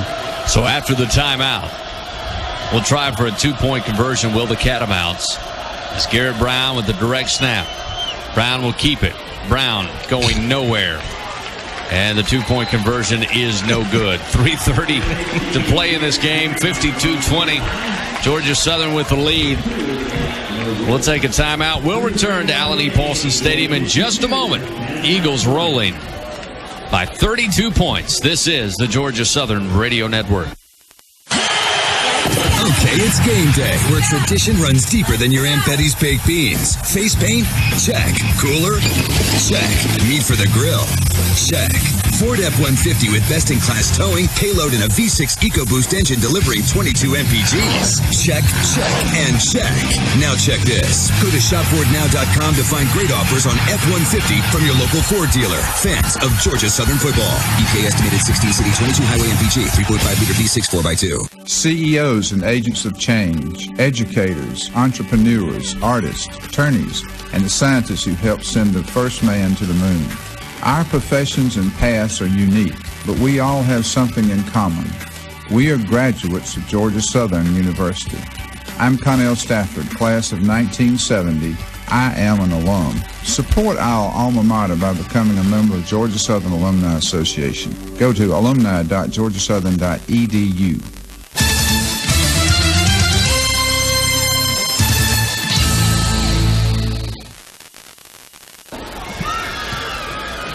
.3:30 to go in our game here, which seems to be taking forever. Let's pause 10 seconds for station identification as the Catamounts get set to kick it back to the Eagles. 52-20, Georgia Southern with the lead. You're listening to Eagle Football on the Georgia Southern Radio Network. Follow the Eagles all season on 103.7 The Boomer, WBNZ, Metter Statesboro, Swainsboro, the official flagship station of Georgia Southern Athletics. Kickoff by the Catamounts, fielded by Darion Robinson at about the 15-yard line. D-Robs skirts his way up across the 35, just shy of the 40. Actually, they'll mark him at the 38-yard line. That's where Georgia Southern takes over. With 3:23 to go in this game, Georgia Southern on the road to take on Elon next week. 1:30 kick time, airtime on the Georgia Southern Radio Network comes for the first brunch Citizens Bank tailgate show at 11:30. Russ Brown and Frank Zukowski will be on hand at Rhodes Stadium to get you started. Where's the host hotel? Greensboro Marriott Airport. First down 10 at the 38 for the Eagles. Cy Ute in at quarterback. He'll set up the option, rolling right side. Decides to keep it. Covers it up as he crosses the 40 to the 43 before stood up there and dropped. Does the gain of a 5-yard, second down and 5. The Marriott up to snuff, Terry? I don't know. I haven't been there, but I want to let Eagle fans, that's where to go hang out with us, you know. Got to follow the team. I know you're particular about I am. I do like my places to stay. Nothing wrong with that. Wofford over Sanford here at the end of the third quarter, 24-16. 24-16, the end of the third quarter up in Spartanburg. Second down 5 at the 43. Ute will send out a receiver, one to the left, one to the right. Split gun formation as Ute takes the snap, gives it off to Brent Thomas. Thomas just shy of the first down. Gets to the 47-yard line. Pickup of 4. It should be third down and they'll say 2. So he made it to about the 46. A team that struggled today on the FBS is S. Auburn. They had their hands for Florida Atlantic. They finally put some points on the board. It's 24-6, but Tigers not too thrilled, I guess, after getting handed one by Clemson. Third down and 1 at the 46. Split gun formation. Ute will take the snap. He'll come to the near side. Ute will keep. Ute breaks a tackle at the 50 and spins down to the Catamount 35-yard line. Franklin first down for the Georgia Southern Eagles. And as Ute having a great game in relief of Jabo Shaw and Jarek McKinnon. Ute already over 100 yards thanks to an 83-yard touchdown run earlier in the fourth quarter. 1:49 to go in this game. Eagles break the huddle. First down and 10 at the Catamount 35-yard line. And this is one of those cases where we've got our substitutes, second and third string in the game. Got to find a way to stop them. If you're Western Carolina, Brent Thomas on the carry, on the dive. Down inside the 30 to the 29-yard line. 6-yard pickup. I'd like to see a Brent Thomas put an Eagle 6 on it right here. Why not? Fullback, senior out of Tampa, Florida, Plant High School. Great school football program down there in Central Florida, the Gulf Coast area. Love to see the senior get a score. Second down 4, 1:08 to play. 52-20 our score here at Allen E. Paulson Stadium. And what was a field stadium is now starting to look a little sparse here in the waning moments of this game. Two receivers out to the right. Now Ute will switch the running backs with 3 on the play clock. He'll get the snap off in 2. Ute. Pitch. Left side. Devin Scott, the recipient, just ran out of bounds, a little shy of that first down stick. He'll set up 3rd down and 3 after a yard pickup with 45.2 seconds remaining. Ute at 119 yard now, the leading rusher on the day. 4 carries. McKinnon 10 carries for 114. Wilcox 6 for 115. Robert Brown, we should have gotten one more. He had 99 yards on the day. 3rd down and 3 at the 28 of the Catamounts. Left hash mark. Out of the slot. Motion to receiver. Give it off to Brent Thomas, or rather Izzy Ute, who comes around the left side, tries the late pitch, and it's off the mark. And they'll say it's an incomplete pass. Wow, again, another forward pass on the pitch. And Devin Scott trying to make the pitch or get the pitch from Ute. Set up 4th down and 3 with 37 seconds. And the remaining crowd here at Paulson Stadium asking the Eagle offense to go for it here on 4th and 3. What a beautiful fake. I thought Thomas had it too. He took a vicious hit. Most of Western Carolina thought so as well. Good to see our band hanging in there. Man, they're good. They'll be staying around afterwards, playing a little bit. 4th down and 3 at the 28. Eagles 0 for 2 in this game on 4th down. Izzy Ute going to option out to the right side. Flag comes out as Izzy gets free, has the first down. He's inside the 20 to about the 18-yard line. But the flag came out just prior or following the snap. Man Ray just driving. Good to see these backup linemen in here taking his man and just driving him 20 yards off the line of scrimmage and just drilling him into the turf. That's the effort the coaches love to see, as Eagles are going to be backed up with a penalty. It looks like illegal formation. Eagle on the formation. Offense. 5 players lined up in the backfield. 5-yard penalty. It's still 4th down. So now it was 4th and 3. We'll be backed up here at 4th and 8. And the offense will stay on the field with just 30 seconds remaining in this game. Don't forget, Ford Locker Room Wrap-Up comes your way immediately following the end of tonight's contest. We'll have exclusive player interviews, a word with Eagle head coach Jeff Monken, then Ryan Chambers and Vic Cabral will get together and talk about the game, and you can get involved as well. On the 4th down and 8 play, Thomas finds a little bit of a hole on the right tackle inside the 30, battles his way down to about the 27. He's shy of the first down, a turnover on downs with just 8 seconds remaining. So Western Carolina will have to huddle up on that far sideline, come on out, take a snap, sling it down the field, and this one will be all she wrote. But you can enjoy and be involved with the Ford Locker Room Wrap-Up. At Twitter, just go to @GA Southern Radio. That's @GA Southern Radio. As a timeout taken by Western Carolina is going to go over nicely here at Allen Paulson Stadium. Also, Facebook page. You can put your question on there as well. It's facebook.com, the Georgia Southern Radio Network. Russ Brown will step to the plate, go over tonight's highlights, check the scoreboard around the Southern Conference and FBS. And then Ryan Chambers will have a chance to talk with the Knox Pest Control defensive pest of the game and offensive player standout, and as well as Eagle head coach Jeff Monken before joining Vic Cabral for the last segments of the show to talk about tonight's performance, 52-20. And again, the stats will show up in this game. Nearly 700 yards of total offense for Georgia Southern, 694 yards in this game on 77 plays. And while Western Carolina comes away with an impressive 345, 256 of those again through the air, and Georgia Southern will have held Western Carolina to under 100 yards rushing, as on 1st down and 10 from the 27. A little screen pass, Nate Harris, and Harris gets up across the 35 to the 40, out of bounds at the 45 far side, stops the clock with 2 seconds. And again, Western Carolina trying to get every moment they can out of this game. I tell you, it's amazing. 634 yards on the ground for the Eagles tonight. 634 yards. So this should be the final play with just 2 ticks remaining in the game. We had more penalty yards than they had rushing yards. Hand it off. Warren got some room. Warren looked good running there, but the horn sounds, and this one is in the books as Warren makes it down to the 39-yard line. But the game is over. Georgia Southern moves to 3-0 on the season. They beat Western Carolina for the 17th straight time, and Western Carolina now 0-11 in Paulson Stadium. 52-20 is the final score as both teams meet at midfield. Georgia Southern more than likely solidifies a #1 ranking this coming week as they get set now to take on the road and head to Elon next Saturday. Final score here tonight from Allen E. Paulson Stadium. Georgia Southern 52, Western Carolina 20.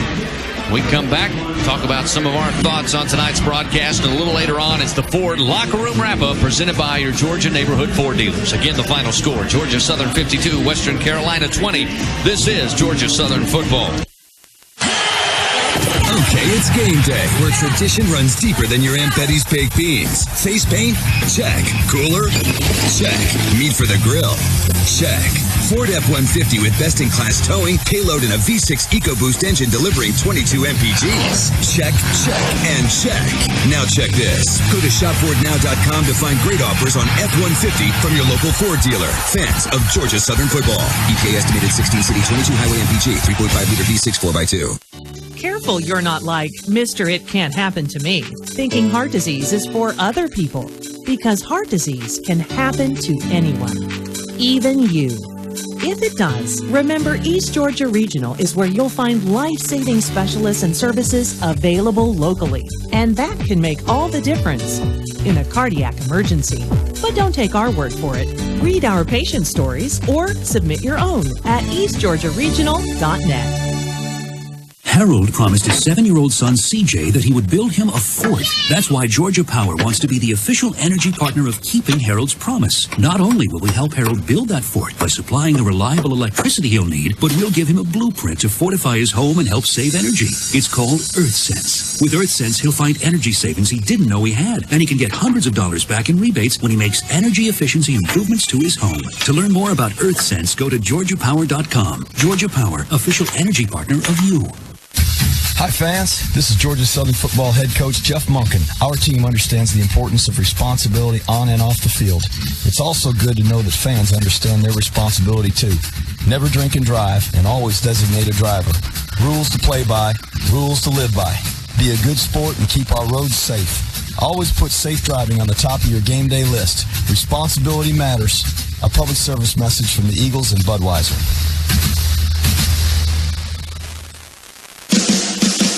Welcome into the Ford Locker Room Wrap-Up, presented by your Georgia Ford dealers on the Georgia Southern Radio Network. Ford Drive 1. Fireworks in the air here at Allen E. Paulson Stadium as Georgia Southern wins 52-20, and plenty of fireworks on the field for the Eagles tonight as they put away the Catamounts of Western Carolina. Georgia Southern now moving to 3-0 on the season. They should retain their #1 ranking when the polls come out this coming Monday. The Eagles now get set.